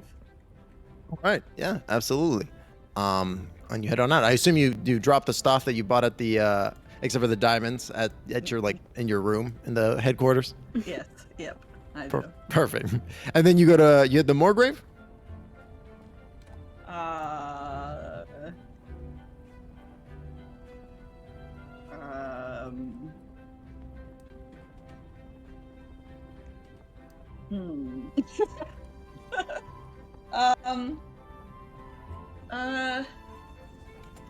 I'd say she takes a bit before she does go there. Or takes at least an hour or two. Sure. Before she heads over, yeah. I think that in terms of travel time and all that stuff, I think that you all arrive at about the same time over at Moorgrave. Okay. Via, just from going up and down the city to the Platinum Palace, and then getting semi-mugged, and then having that heart-to-heart with Zed. Reverse mugged. I think that reverse mugged. You're giving. Reverse mug. Reverse mug. Yeah. You mugged, then reverse mugged. But yeah, so y'all, Cera, Brennard, and Ellida, y'all all arrive at Moorgrave at about the same time. The same woman that Melu encountered is sitting at the front desk chewing some fantasy bubblegum and reading, maybe not a newspaper, probably like a tabloid. Brennard is going to put down 3 silver for a day pass. He's definitely done this before, but he's also definitely let his pass run out. He probably had a monthly one at some point. Nice, yeah. And like she looks at you like a half look of acknowledgement and recognition before you take the ticket and move on. Domino, what were you saying? How much would a lifetime pass to the library typically cost? You have to be admitted to the school. You have to be admitted to the school. Yeah, once you're admitted, then you get lifetime access to the university library.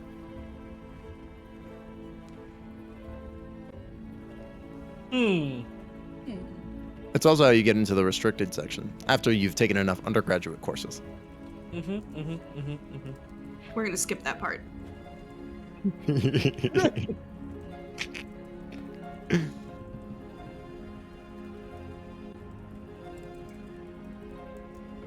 So yeah, Brennard buys his ticket for the library and ventures inside. What about you, Cera and Ellida?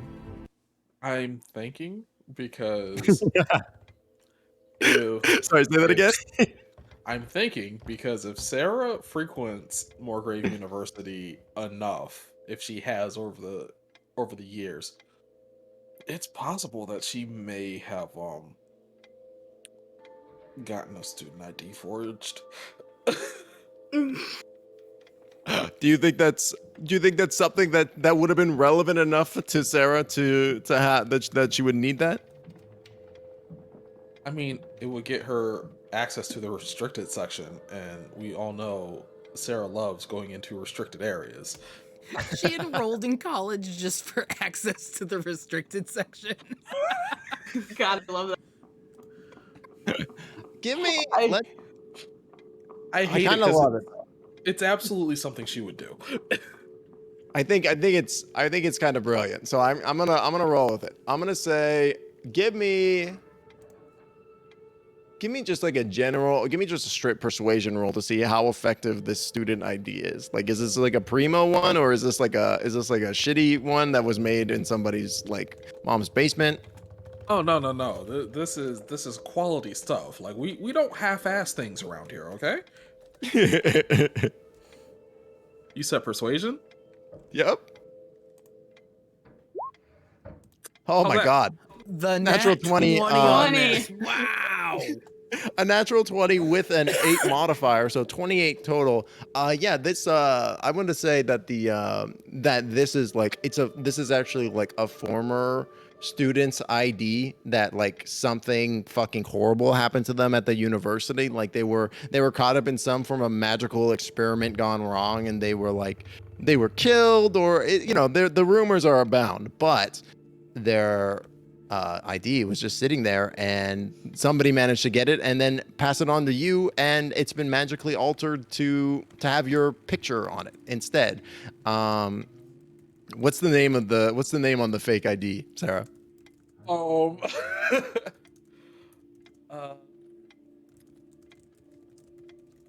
the name on the fake ID is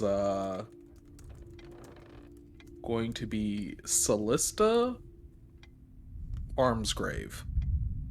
Callista Farmsgrave. Oh, he loves Harm. to see Farmsgrave. Yeah. Gotcha. H instead of F. Very important. There we go. Perfect. All right. Yeah. So you move forward. You swipe Callista's pass over the magical detector, the runic detector, and it lets out a magical jingle as it accepts, and you walk through. And Ellida. She's just gonna pay for the day pass. She's tired. She's gonna pay for the day pass. It's fine. She's had a day. Yeah. She's had a day. She's had a day. She gets a pass as She's she had a pays for the day and a pass. pass. And the day pass. And again, the woman at the desk, she barely pays you attention. She's totally engrossed in the latest gossip. There seems to be, like, glancing at the front page of the tabloid, it seems like there's some big like gosh, I've blanked on the word. There's like a big Scandal. yeah, there's a big scandal revolving the Griffin Industries the will that had come out. Like it turned out that there was like a big revelation, and like you can't really catch what's exactly going on, like just like at a glance, but it looks like there's some big scandal going on with one of these companies. As you was guys that enter the into more one? Griff. Was that the one with the what was it? It was in one of the first sessions, right? Like the Crystal Vision? yeah. Not That? with that. Although like it's a little tricky to tell. It's a little tricky to tell at this point. You can feel free to ask her. Okay. Hey, what are you reading about? This usual drock, and she'll like back the hand it like she'll hit it with the back of her hand. There's something about some magnet like ripping off Griffin Industries technology for some kind of crystal sets, and now he's disappeared or something. These things, they're always like more half lies than half truths. If you know what I mean. Yeah, oh yeah. What do I know about Griffin Industries? Because I'm forgetting. But yeah, history check. okay. I can't remember if this was explained before. Oh, my negative No. fucking one. Damn it! True. The name Griffin Industries rings a little bit of a bell to you, but not much. You know, they were a company that produced all kinds of stuff pre the morning, but you haven't heard very much since then. So she's just gonna look at her. She's just gonna be like, "Man, so what's your take on it? Like, do you think it's real? Do you think they would really be going after all this time?" I don't know. I mean, like the whole thing with Griffin Industries and like them being based out of Sear, you know, they should have been done when the morning happened, right? It's really just what's left of their tech, right? And people rip tech off all the time. That's how it is.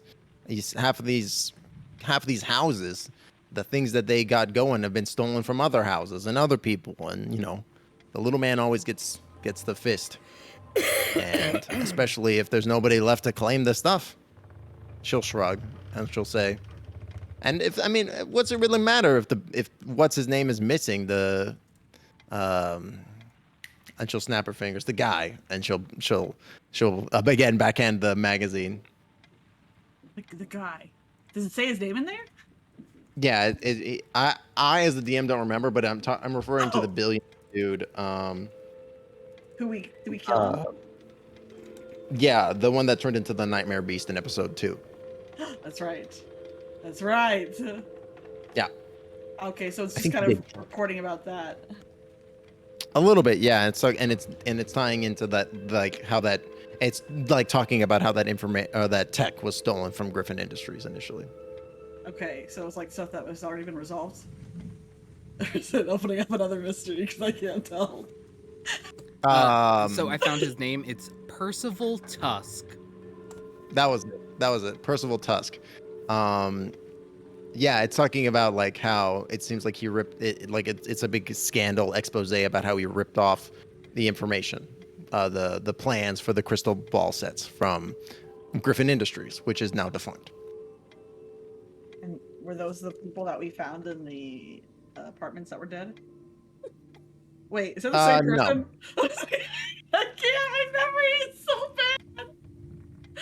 No, you're good. Those folks were working on improved sets for the crystal ball televisions. Oh. Okay, so I just presented with this information, but I feel like it's important, and I did not put 2 and 2 together for some reason. But it was like this was a reference to one of the first sessions, right? Mm-hmm. Okay. And we already killed the guy, and he had stolen it from Griffin Industries, but we had. I'm very lost right now. I know. So she's gonna ask. So, does it say anything about like about anything about the Griffin Industries at all in there? Like where it was based or anything like that? Yeah, I mean, Griffin Industries, they were based out of Sear before the morning, which is why there's a big hubbub about their will and the rights and blah, blah, blah. You know, I just keeping myself distracted. Oh, for sure. More than anything. Do you want it? And she'll offer you the magazine. Yeah, I love Oh stuff like this. Thank you. Sure. Yeah. I I owe you one. I work at the library. I should disseminate information, I guess. And she'll pull out from underneath her desk another tabloid. It's a different one. Oh, perfect. Thank Start you. reading that. I it's my guilty pleasure. I love reading these things. She'll lean forward. Me too. She gives her thumbs up and then waves. All right, see you later. The one that she's reading is the next one that she's reading is all about an inner working conspiracy throughout different levels of Sharn to bring about an end of the world via dreams. Oh my God, what? And it's got like a ridiculous cover on the front about like I'm almost picturing like National Enquirer, like Bat Boy, like kind of like I slept with my dream and now I have a dream child, something like that. Like My baby has antlers, except it's Melu. So let's say that their child does have antlers. So tabloids aside, y'all enter into the Morgrave. There's many there like it's it's been a few hours, but the vibe is basically the same as before when Melu entered. It's just like tons and tons of people kind of mailing to and fro. Some of them are clearly dressed as students. Others are like they've got the day passes clearly and are doing research as the groups collide into one. As Melu spots the trio entering. Yeah, I'll like wave them over really quick. Be like, guys. There's a restricted section. I really want to go in it, but I need your help doing that. What do you need in the restricted? Okay, first of all, what have you found? Oh, Yeah, so besides, we can't look at restricted books. They're restricted. I can look at restricted books. wait, you can. What do you mean you can look at restricted books? I have a student ID. Okay, we're gonna do that in a minute because I want an explanation. But first, I found this article about something called sorry, the name of the cults is like the Peace something. The Order of the Perfect Peace. Order of the Perfect Peace. I'll get out the news article and start talking about how. So it seems like Brother Bobby came from this Order of the Perfect Peace, and now he's working with these other people with the aberrant dragon marks. I don't know if it really means anything. According to this news article, the Order of the Perfect Peace was pretty good. Like, they were helping people at least. So I don't really understand what happened there, but it is somewhat of a lead. Really just kind of like stares off the distance for a second. Ellida's having a day. Yeah. Sarah knows this information. Yeah. Thanks to her conversation with Ellida. Yeah. So she's just like, yeah, that checks. It's pretty old news. Ellie's just like, wait, what? You knew about this? Yeah. How? I talk to people. Oh. Ellida just like looks at Cera gratefully, but then is like, I used to be involved in that. Remember when I said that I knew who he was? Melu's just like, oh, this makes so much more sense now. Yeah. So this was not new information then. I mean, not for me personally, but I think you're doing a great job. Thanks. They look like a slightly like, I thought I got new stuff, but no. Like they were vaguely excited and proud of themselves. I mean, it was new info for me. I'm impressed. Brennard's surprised. Thanks, Brennard. No. You're doing a wonderful job. Did you find anything else? I found out that there was apparently at one point kind of a genocide against people with dragon marks, but that's more like, you know, historical fact. And then I found out some stuff about another person with antlers, but that's not super relevant to you all. So. And is that what you would like to go into the restricted section for? I would really like to know if there are more things about this person with antlers in the restricted section, and or anything else I've been trying to look up. Cera looks at Melu pensively.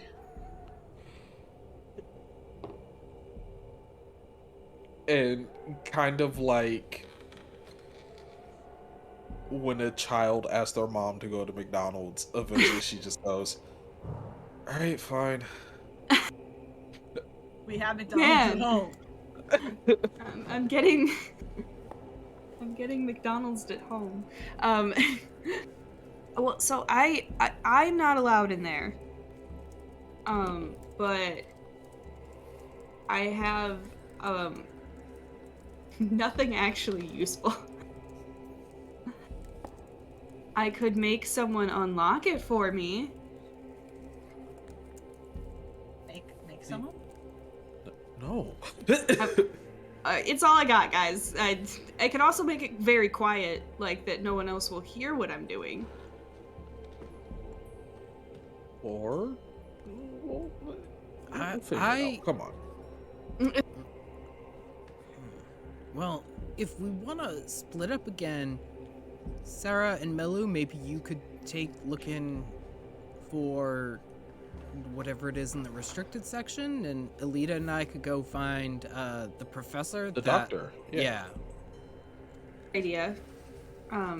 Hopefully the guards will let me in if I'm with Cera. I mean, she's very persuasive. Point. Also, I found this tabloid just next on the table. I'm pretty sure it's relevant, but I can't remember how. Those things are always junk. Oh, do you read that crap, Ellida? Yes, and then she looks at Cera and then shakes her head. She said yes loudly first. Alright, well, you two go find the professor. Melu and I will we'll see what we can find in the restricted section. Alright, good luck. Come along, Melu. Okay.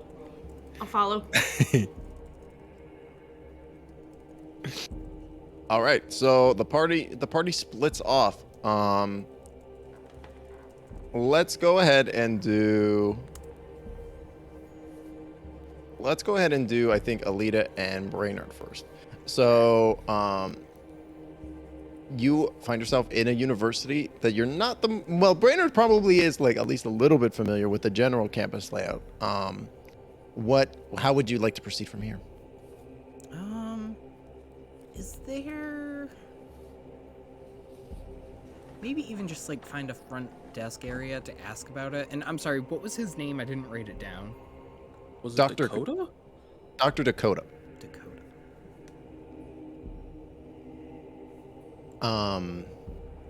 Yeah, so heading on over to the front desk, you do find there is like basically like a big, there's somebody manning the front desk, but they're like talking with somebody.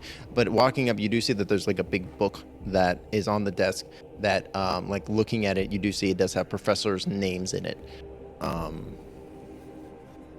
Yeah. All right, I am going to look for Dr. Dakota. Sure, yeah, like flipping through the book, you do see that there is a Dr. Dakota on staff. He is a professor of the archaeology department. And you're able to find his office, like the number for his office. It's 313. Ooh, All right, we're going to room 313. you think he's here? Well, I mean, if he's not, we could wait for him or I Break don't in? know, write a letter. Oh yeah, write a letter. Yeah, okay. If nothing else, maybe Right he's on. got a book in the library if he's not in. Yeah. Good point. Yeah. So y'all head off towards the room 313. Y'all kind of have moved away from the library and are more walking down like campus halls at this point. Morgrave University is like a very densely packed building. It's like most places in Sharn, it utilizes all the space available to it. So the rooms are a little small and like very kind of tight and winding as y'all are making your way through. The hallways themselves are quite narrow too. And as you're making your way through, you come across two students who are like they're quite young looking, and they're both humans wearing like classic scholar robes. And as you're passing them in the corridor, they look at the both of you and they go, "Hey, you don't go to school here, do you?" Ellida looks at Brennard. Weird transfers. Transfers from where? Brennard's just gonna let her handle this. Okay. Stop with the kid. She gets nervous that she can't shut up, and it's just what happens. Oh my god, what's near? Are there any schools we know about here? Go ahead. First, make me a deception roll. Second, make me a history check as you work to find another school name. Okay. Oh no! wait. No, the history was. Wait, the history was before. Hold on. Yeah. That So was roll the a fresh, last roll a one. fresh history. Oh. Why isn't it going? Why isn't it rolling? It's taking its sweet time, isn't it? He's It really thinking Okay, about it. deception first. No? Okay. Yeah, give me deception and then history. That didn't work. Oh. Hold on, let me refresh. Oh my I'm refreshing. Gosh. Oh.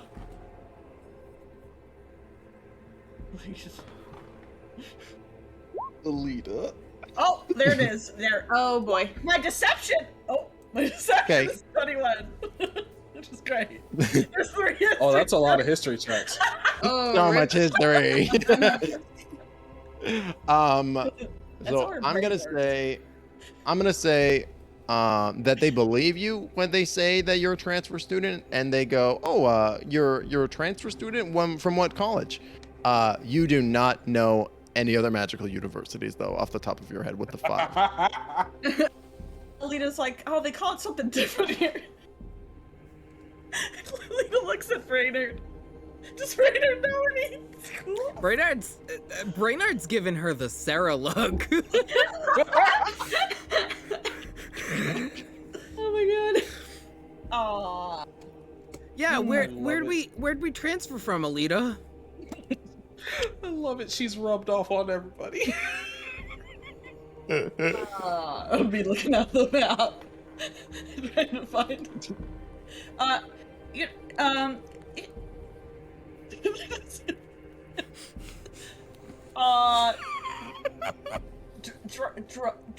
Dro University. That's gotta be one. Really?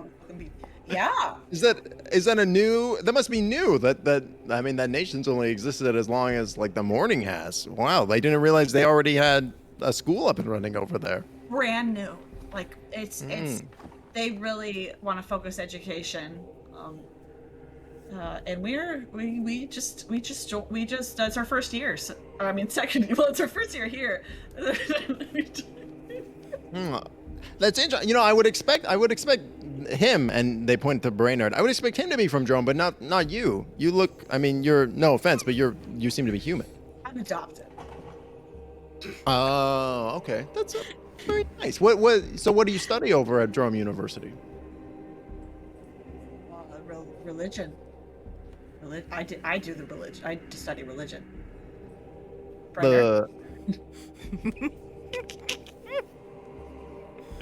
They look at Brennard expectantly. Yeah, that's why she has the feathers. She like studies religion and angels and stuff. Really getting into your studies. Yeah, it's immersive. It's immersive. I see. It's an immersion university, method study. I don't think I've ever heard of method study. I'll have to look that up. Maybe you transfer students will be able to teach us something. Absolutely. Great. Well, I mean, if you have any questions about the campus, I know it's a little labyrinthian. Do feel free to ask. I'm sure we'll see you about in the library and such.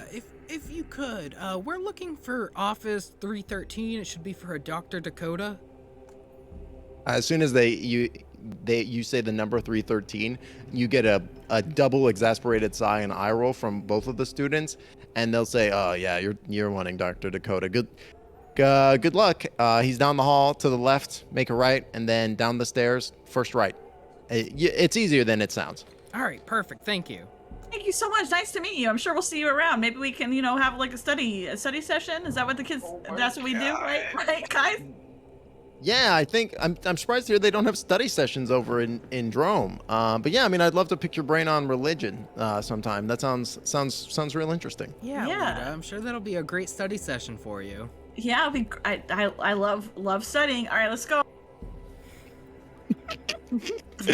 And with that, you continue on your way. I'm gonna go ahead and cut over to. I'm gonna go ahead and cut over to Melu and Cera. So Melu and Cera, you nonchalantly have made your way back to the edge of the library towards the restricted area door, you do see two magic boys standing there. They don't appear to be students. They appear to be some form of magic guard. Magic boys. Magic boys. That's the best way to describe them. Gotcha. Cera is going to walk up to the guard. And so you said that, are they a construct of some kind?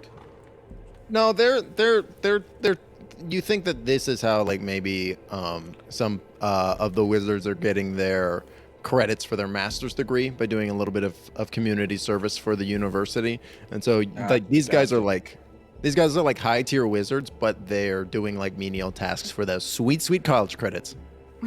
Completely understood. Sarah's just like, hey, so look, I've got a thesis that I really need to study for, and I need to get into the restricted area. However, I've got my kid sibling with me. And like, Ellida's rubbing off on you. Melu just waves. Make me a deception roll. Okay.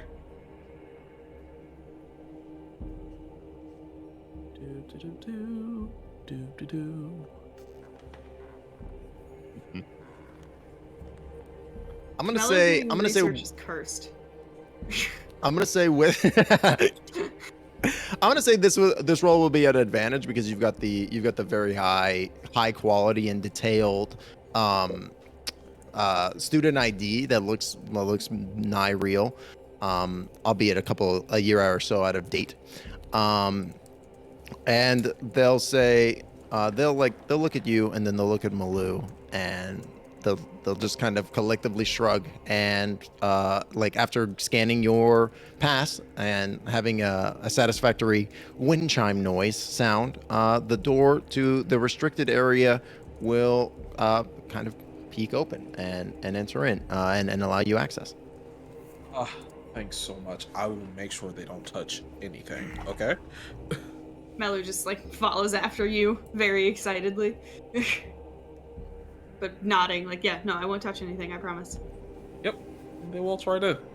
Sarah's like, see? Easy peasy. Oh, man. The restricted section of the library is a much different vibe than the rest of the library. There are still a few bookshelves, although they're much sparser, and some of the books, like just at a glance, you see on some of the shelves there are like chains wrapping some of the books to them. Other places there are no shelves, but instead there are like almost pedestals in the middle in like sections of the room with things underneath glass.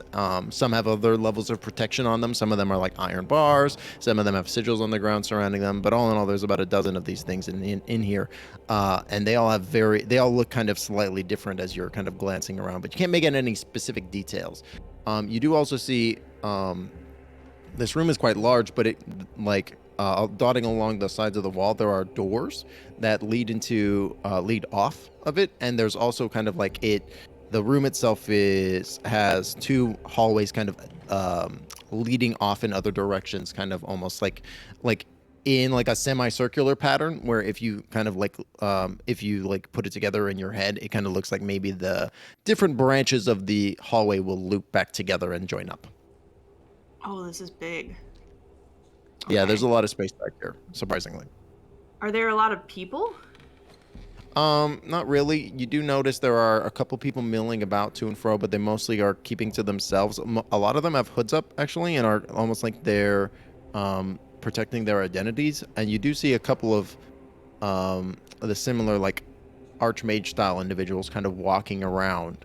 The doors to most of the places along the walls are shut. Alright, so what should we start with? I think I want to start with trying to look into any kind of like dragon idol worship. or dragon shard worship. Sorry. Okay. Yeah. Go ahead. Sarah, are you going to assist Melu in this investigation? Yes. Okay. Yes. So one of you can make a history check at advantage. It can be whoever has the higher history score. Mine is +1. Mine is +4. You should do that. Oh, why? I'm gonna say with a 7. So your question was specifically regarding individuals that worship dragon shards? Yeah, just anything about, like, a history of people worshipping the dragon shards in any way. Not even necessarily the idols specifically, but, like, any inklings of people worshipping dragon shards. I'm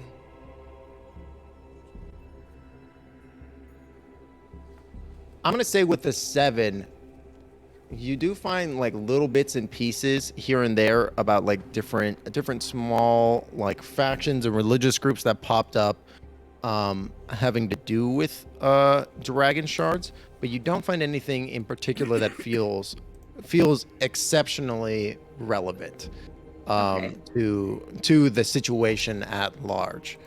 Let me think.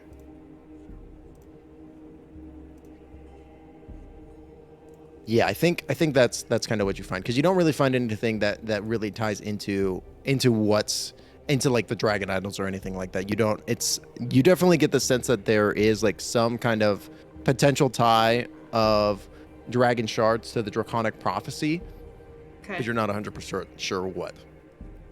Gotcha. That is one of the things that comes up in the research, that the scattering of groups that did arise worshiping dragon shards, they definitely did so with the theme of they facilitated or stopped the draconic prophecy in some way, shape, or form. Gotcha. Okay. Well, not really finding anything there. I think Cera would also then opt to see if there's anything she could find on. I lost the name of. Is it the Cult of the Marked? Yeah. Yeah. Let's see if we can find anything on the Cult of the Marked. Would that be an investigation or a history check? Make me a history check as you're looking around. I'll help. Yeah. 21. I'm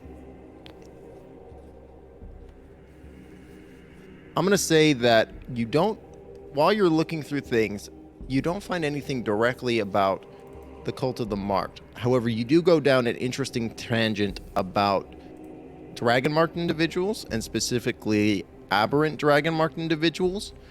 And you do find that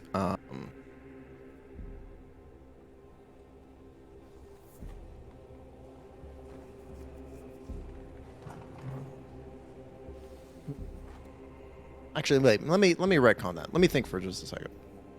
Okay. Are you having any luck?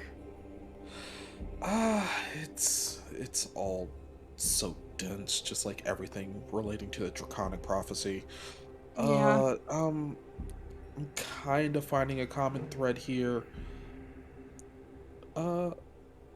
So if you don't mind me asking while I'm looking, Yeah, of course. I know you're really curious as to finding information about other drow. Is there a particular reason? I mean, I get the obvious, but there is the obvious. I know there are drow in other places in the world, but I've been trying to find information about specifically probably the people who left me there. I mean, they might not have even left me there on purpose. The thing is that, and they'll take out their holy symbol, which is like a little like antlered thing with like a crystal on it, and they'll say, "I've had this since I was found. It was the only thing that I had when I was found, and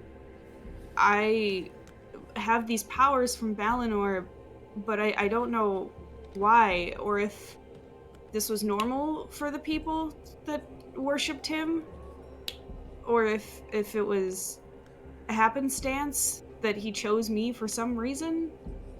I don't know. It's just it's very strange that I got powers from a god that I've never even really worshipped. I mean, I was holding on to this holy symbol because it was just my only connection to where I was before my parents found me.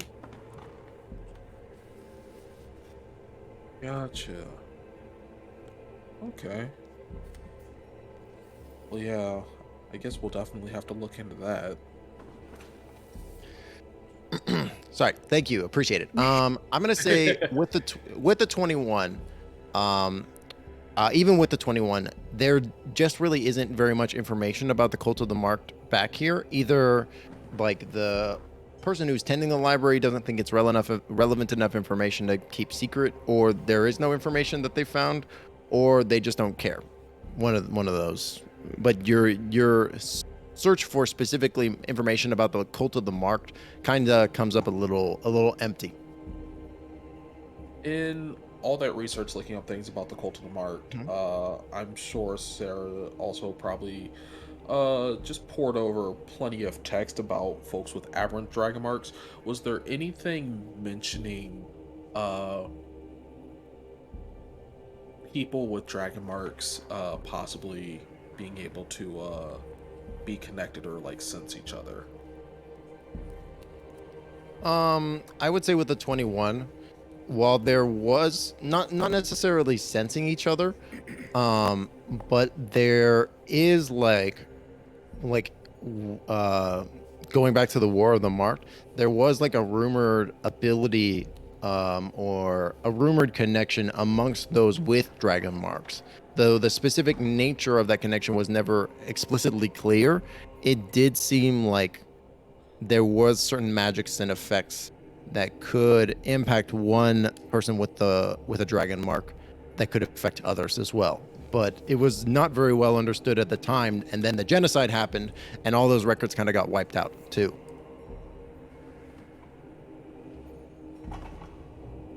Useless. Cera slams the book shut. Melu like jumps a little bit. Is there anything else you wanted to look for in here?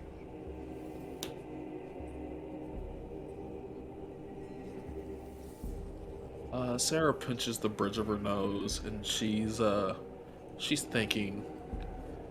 It's all very so frustrating because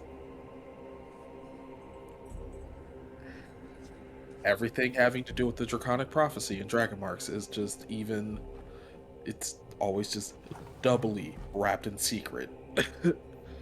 It's just so hard to get good information. It does seem that way. I think with the snapping of the book shut and seeing your frustration and you saying it's so hard to find good information and Melu kind of chiming in agreement, an individual kind of wanders over and they're dressed in like not archmage robes, but like archmage in training. They're not like a black belt, but they're like a blue belt or like a high ranking belt. And they have a sash, but it doesn't have all the stars. It's just got most of them. Anyways, he goes, haven't running into a blockade with your research? Oh, always. I'm really trying to, I'm doing a thesis on the Draconic Prophecy, and just really hitting a roadblock with individuals with aberrant dragon marks, and just also their connection to the community of dragon marked individuals at large. High level stuff. Interesting. I do a little bit of research here and there and all kinds of stuff. I hadn't heard about the connection between dragon marked folks. That's real interesting. I mean, have you tried talking to Francis? Francis, Francis, that's right. I mean, I don't expect them to know about Francis, and they point to Melu, and they clearly don't go here. But you must, I mean, yeah, Francis must not have had anything for you then. You know, Francis completely slipped my mind. Where's Francis hanging around about nowadays? Oh, he's in his tank like normal. And then he'll point down the corridor, down like the arching corridor. You know the room down that way. Cera snaps like, yes, that's it. And she goes, thanks so much. What's your name? Oh, my name's Hyman. Nice to meet you, Hyman. Like, totally no problem, dude. He'll say. Nice to meet you, Hyman. I'm Celesta. Hey, nice to meet you. I heard there was a girl that died like a couple of years ago from like a horrible accident. Oh my gosh, I get this all the time. I know it's unfortunate having the same name. Yeah, terrible. I heard they were cleaning up pieces of her for weeks. They kept finding more chunks. Yeah, really terrible, but I mean, it's what happens when you get a little overzealous with your studies. Yeah, that's why I just stick to my herbs. But, good luck to you, I guess. And and Hyman, you can clearly see he maybe got a little bored with the conversation and he walks off. Melu's very quietly like, why do I look like I don't go here? There's a school uniform. You're not wearing a uniform? Yeah, but I look like I belong everywhere I go. Oh, She yeah. puts the book back. All right, perfect. Yeah. Oh, sorry. Go on. I was gonna say we're gonna just like mosey on down the hall. We're gonna go find Francis. Yeah, we're gonna figure that one out. Absolutely. Well, I'll say this. So you make your way down the corridor and you come across it's normal doors up until a point, and then the corridors you come to the junction point where they kind of meet up. They would meet up together, and there is a door that does not match the other ones. This one is made out of some kind of dark orish metal. The rest of the doors are like banded wood. This one is very different.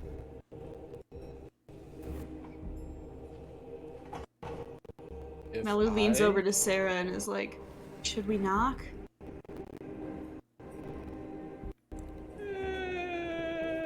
Nah. So I'm just gonna go to open the door. Yeah. And opening the door, it doesn't creak open. Actually, it moves with a finely greased action. As it opens, inward. In the room, you see a large glass tank. It's kind of like a little gloomy in the room at first, but like some lights kind of magically spark on as you enter in.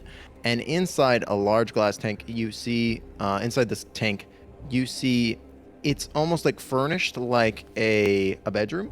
There's like a bed and a desk, and it's all completely underwater. And standing at the center of it, or not standing, sorry, seated at the desk, like seemingly reading something with a small pair of spectacles on his face, you see a mind flayer sitting there. And with that, we're going to come back to Brennard and Ellida. So, Brennard and Ellida, you find yourself standing in front of room 313. And there's a plaque on the door that says Dr. Dakota Ford. Ellida, can I borrow a feather of yours? Yeah. And she just plucks one off of her and goes, ow! And then gives it to him. So Brennard's gonna like lick the tip and kind of like grab his house Caneth pendant and sort of like scratch out the indents of it to cast enhance ability on it and give myself Eagle Splendor, because I don't think I can count on Ellida to make them charisma checks anymore. I mean, I got tons of charisma. You do, but you don't know how to use it. Oh my gosh. Sometimes you fall into charisma. That's just how it goes. So I will now have advantage on charisma checks. Nice. Excellent. Yeah. And then I will knock on the door and head in. Okay, perfect. So knocking on the door, there is no response initially, and then trying to handle it's locked. I will try knocking a little bit harder. You hear a groggy sigh, a groggy groan from the interior,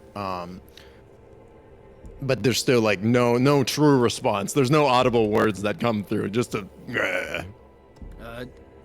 Dr. Dakota was hoping we could speak to you.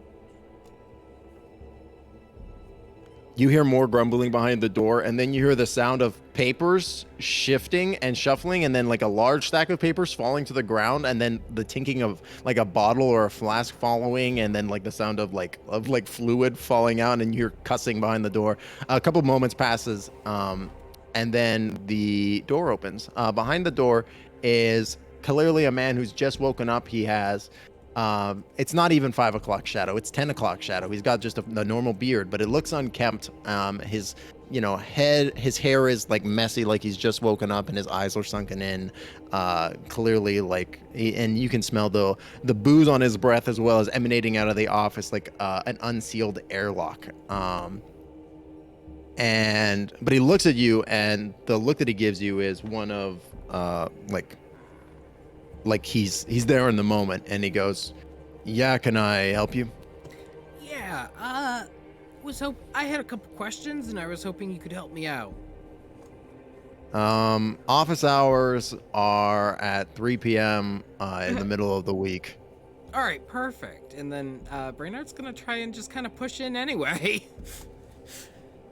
Yeah, absolutely. Go make me just a persuasion roll as you do so, or intimidation, up to you. I'll accept either in this moment. They're the same check. 9.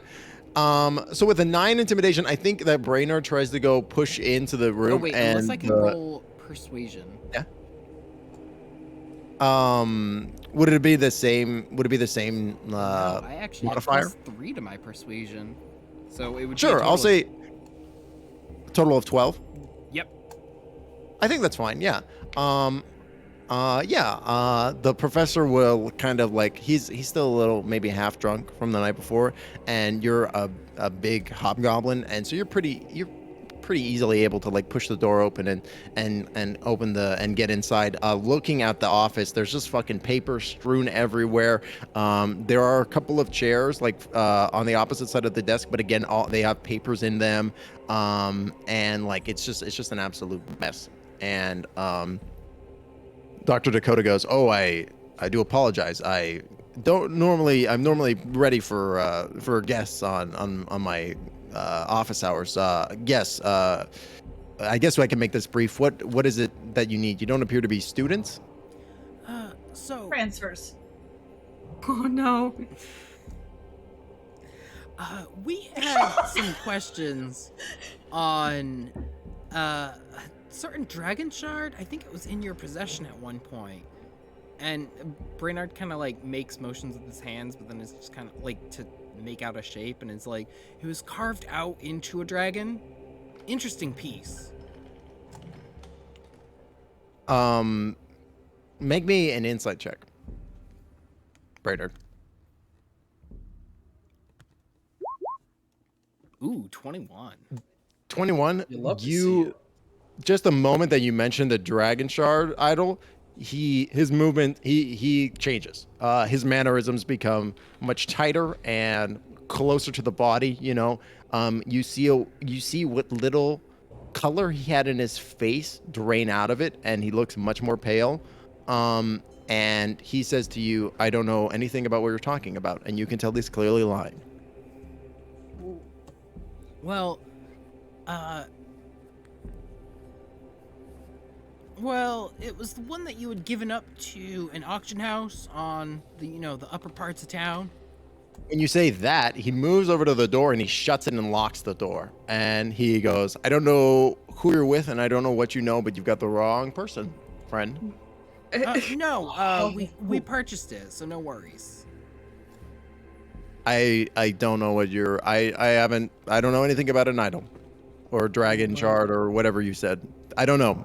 Go away. Oh, bless their Well, hearts. you locked the door, so we can't really go away. But You're right. Let me get like that this, for you. and then I'm gonna Brennard's unlock gonna the door. Brennard's gonna reach into his bag of holding and pull it out. Oh God. Yeah. Yeah, he's he'll- gonna get the same look that Brennard gave her earlier right back to him. Hey, at least I'm not lying. Oh, this is gold. As you pull the dragon idol out, you can see he was getting out of his chair to open the door to get you the fuck out of his office. But seeing the idol, he slumps back into his chair, a defeated man, and like he says to himself more than anything, I thought I got rid of that damn thing, but it just keeps coming back, doesn't it? Well, no, we're not giving it back to you. We paid a lot of money for this. Wait, what do You you Oh. mean? did get rid of it. What do you mean keeps coming back? Like this has happened more than once? Well, I mean, we just Once brought is it back enough. here, This but- thing has been a nightmare to offload. You think a little recovery would be more straightforward than it is, but I don't know what do you want from me? I'm not taking this thing back. No, like I said, we paid a lot of money for this. We're not giving this to you. Okay, what do you want then? Why did you bring this thing back in front of me? He gives the thing an evil eye. Brennard will put it back into his bag, but then be like, well, we wanted to know where you got it and if you knew anything about more of these. We think there's 3. When Well, we you know there's put at the least dragon 2, idol but away, we're pretty you sure there's 3. when you put the idol away, you feel like the tension kind of goes out of the room a little bit, and he relaxes a little bit, but he's still definitely on edge. And he said, "I was just at a dig site. He racks his brain. It was just a dig site in Zendrick. These fancy royals in this, or nobles, whatever. The higher ups in this place, they'll pay $1 a dozen for any generic relic from Zendrick, and I just thought, it would be something easy to hawk. I didn't think it would be as much trouble as it was. What do you mean trouble? You're not the first to come asking about the idol. You're at least the second. Who was the first? Strange looking dude. I never really got a good look at his face, but just an immaculate dresser. Yeah, we think we know him. Bad dude. Try not to mess with him. Yeah, you're telling me. The guy threatened my tenure here more than once, but I'd already given the idol to the palace at that point, or to the Platinum Palace. What was I supposed to do? Well, do you know anything about any other idols? He'll kind of like think about that for a minute, and he'll go, well, the place that I found it was almost like a place of worship. I don't know, but there was no other idols at that location. You said that you think there might be 3? Yeah, and we know for sure there's 2. And we're pretty sure there's 1 of each. Well, the religious significance of the idol is definitely apparent, but as much as I'd like to help you, that man not only threatened my life, he threatened my partner, he threatened my career. As much as I would like to assist you and solve that mystery, I think it'd be best for myself in order to keep this at arm's length. And at that point, he kind of like makes a pointed look at the door, like he very much wants you to leave. Can you give us a map of where you found it?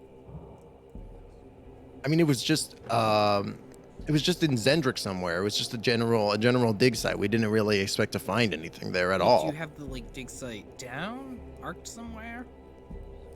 Yeah, and he'll reach forward and he'll find a map of Zendrick, and he'll be like, and he'll point it out to you. I don't have it specifically marked on a map, behind the scenes, but he pointed out to you on the map where he found it. Okay. Then Brennard will note that down. And he'll say, I will tell you though, the place that we found it, it didn't exactly fit. We're not sure. Maybe it might have been looted or something, but it didn't feel like it was like, normally the Zendrix, the folks of Zendrick, they worship the giants for a good period of time, and as well as some other nastier deities and demons and such, but not really a dragon. This is it doesn't really fit the rest of the, shall we say, socio-anthropological. And he starts to go off on a little bit of a tangent, like on a more archaeological level that I don't know, but he definitely does know all about. And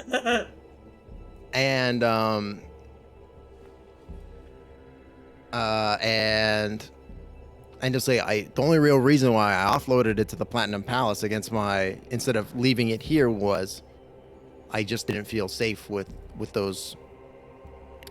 that fancy man about. But I thought that I was done with it when I gave it to the Platinum Palace, but here it is, back in my office.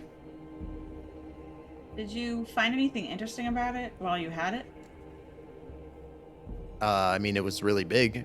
What do you, anything in particular?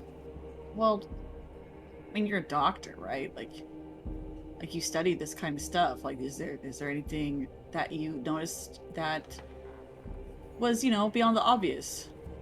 Anything particular about it that you think would be important to note? Well, I did notice that this idol is carved like a gemstone dragon instead of your standard dragon, instead of your chromatic or your metallic. And the gemstone ones are quite a bit rarer than the other two, which is curious as well. And if you say that there are 3, then maybe the last dragon is of that final variety. But what that can mean, and he'll shrug, could be anyone's guess. Okay.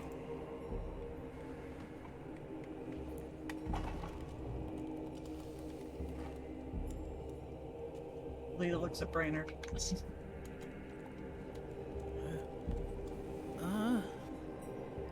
think I have an idea. Let's go meet up with the others and see if they found anything. Okay. Yes, please, leave. And if you have a question, do hesitate. And he'll shuffle you out of the door, and then he'll shut it, locking it behind you. Well, that wasn't so bad, except for you taking out the dragon idol. Oh my gosh. Amazing. And with that, we are at 10 o'clock. I think that would probably be a good place to call it, and then we could pick up right there next session. Yeah, sounds good. Yeah. Perfect. All right, amazing. Thank you so much, everybody, for coming on out tonight. I super appreciate it. We're going to end the session with everybody going around and talking and telling us where you can catch them, and then we'll find some lovely person to raid on into. Let's go ahead and do reverse order this time. Galaxy, why don't you go first? Galaxy, you can find me on YouTube at Just Galaxy, and also you can find me on TikTok at Galaxiebot. Galaxy is always spelled with an IE for me. And yeah, that's where I'm at. Perfect. Excellent. Next, Raichkyu. Hello, I'm Raichkyu. You can find me at twitch.tv/Raichkyu. I stream on Mondays, Fridays, and Saturdays. And yeah. Excellent. Next, Mystrich. My name is Mystrich. I stream over on my own channel, and I don't really have a schedule, so I'm all over the place. Come follow if you want to watch. Perfect. And last but certainly not least, Domino. Yep. Hello, I am Domino. You can catch me at twitch.tv/DominoRPG. I stream at my whimsy, and you can also catch me making a general fool of myself on the internet at twitter.com/DominoRPG. Thank you so much. Perfect. And I'm Timbo the Wizard, your humble dungeon master. You can catch me doing all kinds of stuff here Mondays, Wednesdays, and Fridays, starting at 2 p.m. EST, and we do all kinds of stuff. But thanks again, everybody, for coming on out. Thank you again, Ruby Cats, for the raid. Super appreciate it.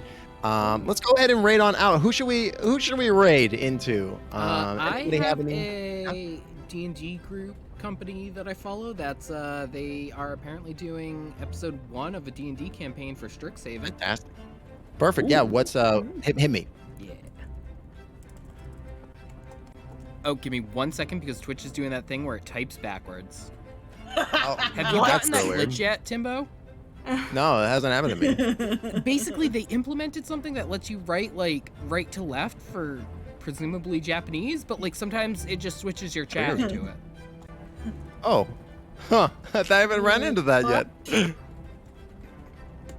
There's the Gehenna team, they're Gaming. Gehenna Gaming. They are a horror focus group.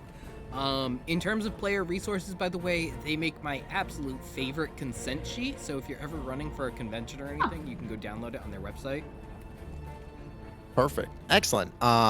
Fantastic suggestion. Yes, but thank you so much, everybody, for coming on out for episode 6. We're going to be live again next Sunday, actually. We're doing a little bit of a change up to factor around Easter weekend. So we're going to be live next Sunday, but the Sunday after that, 2 weeks from now, is no show. So just a little bit of a mix up. But, you know, I'm sure... Sorry, what were you saying?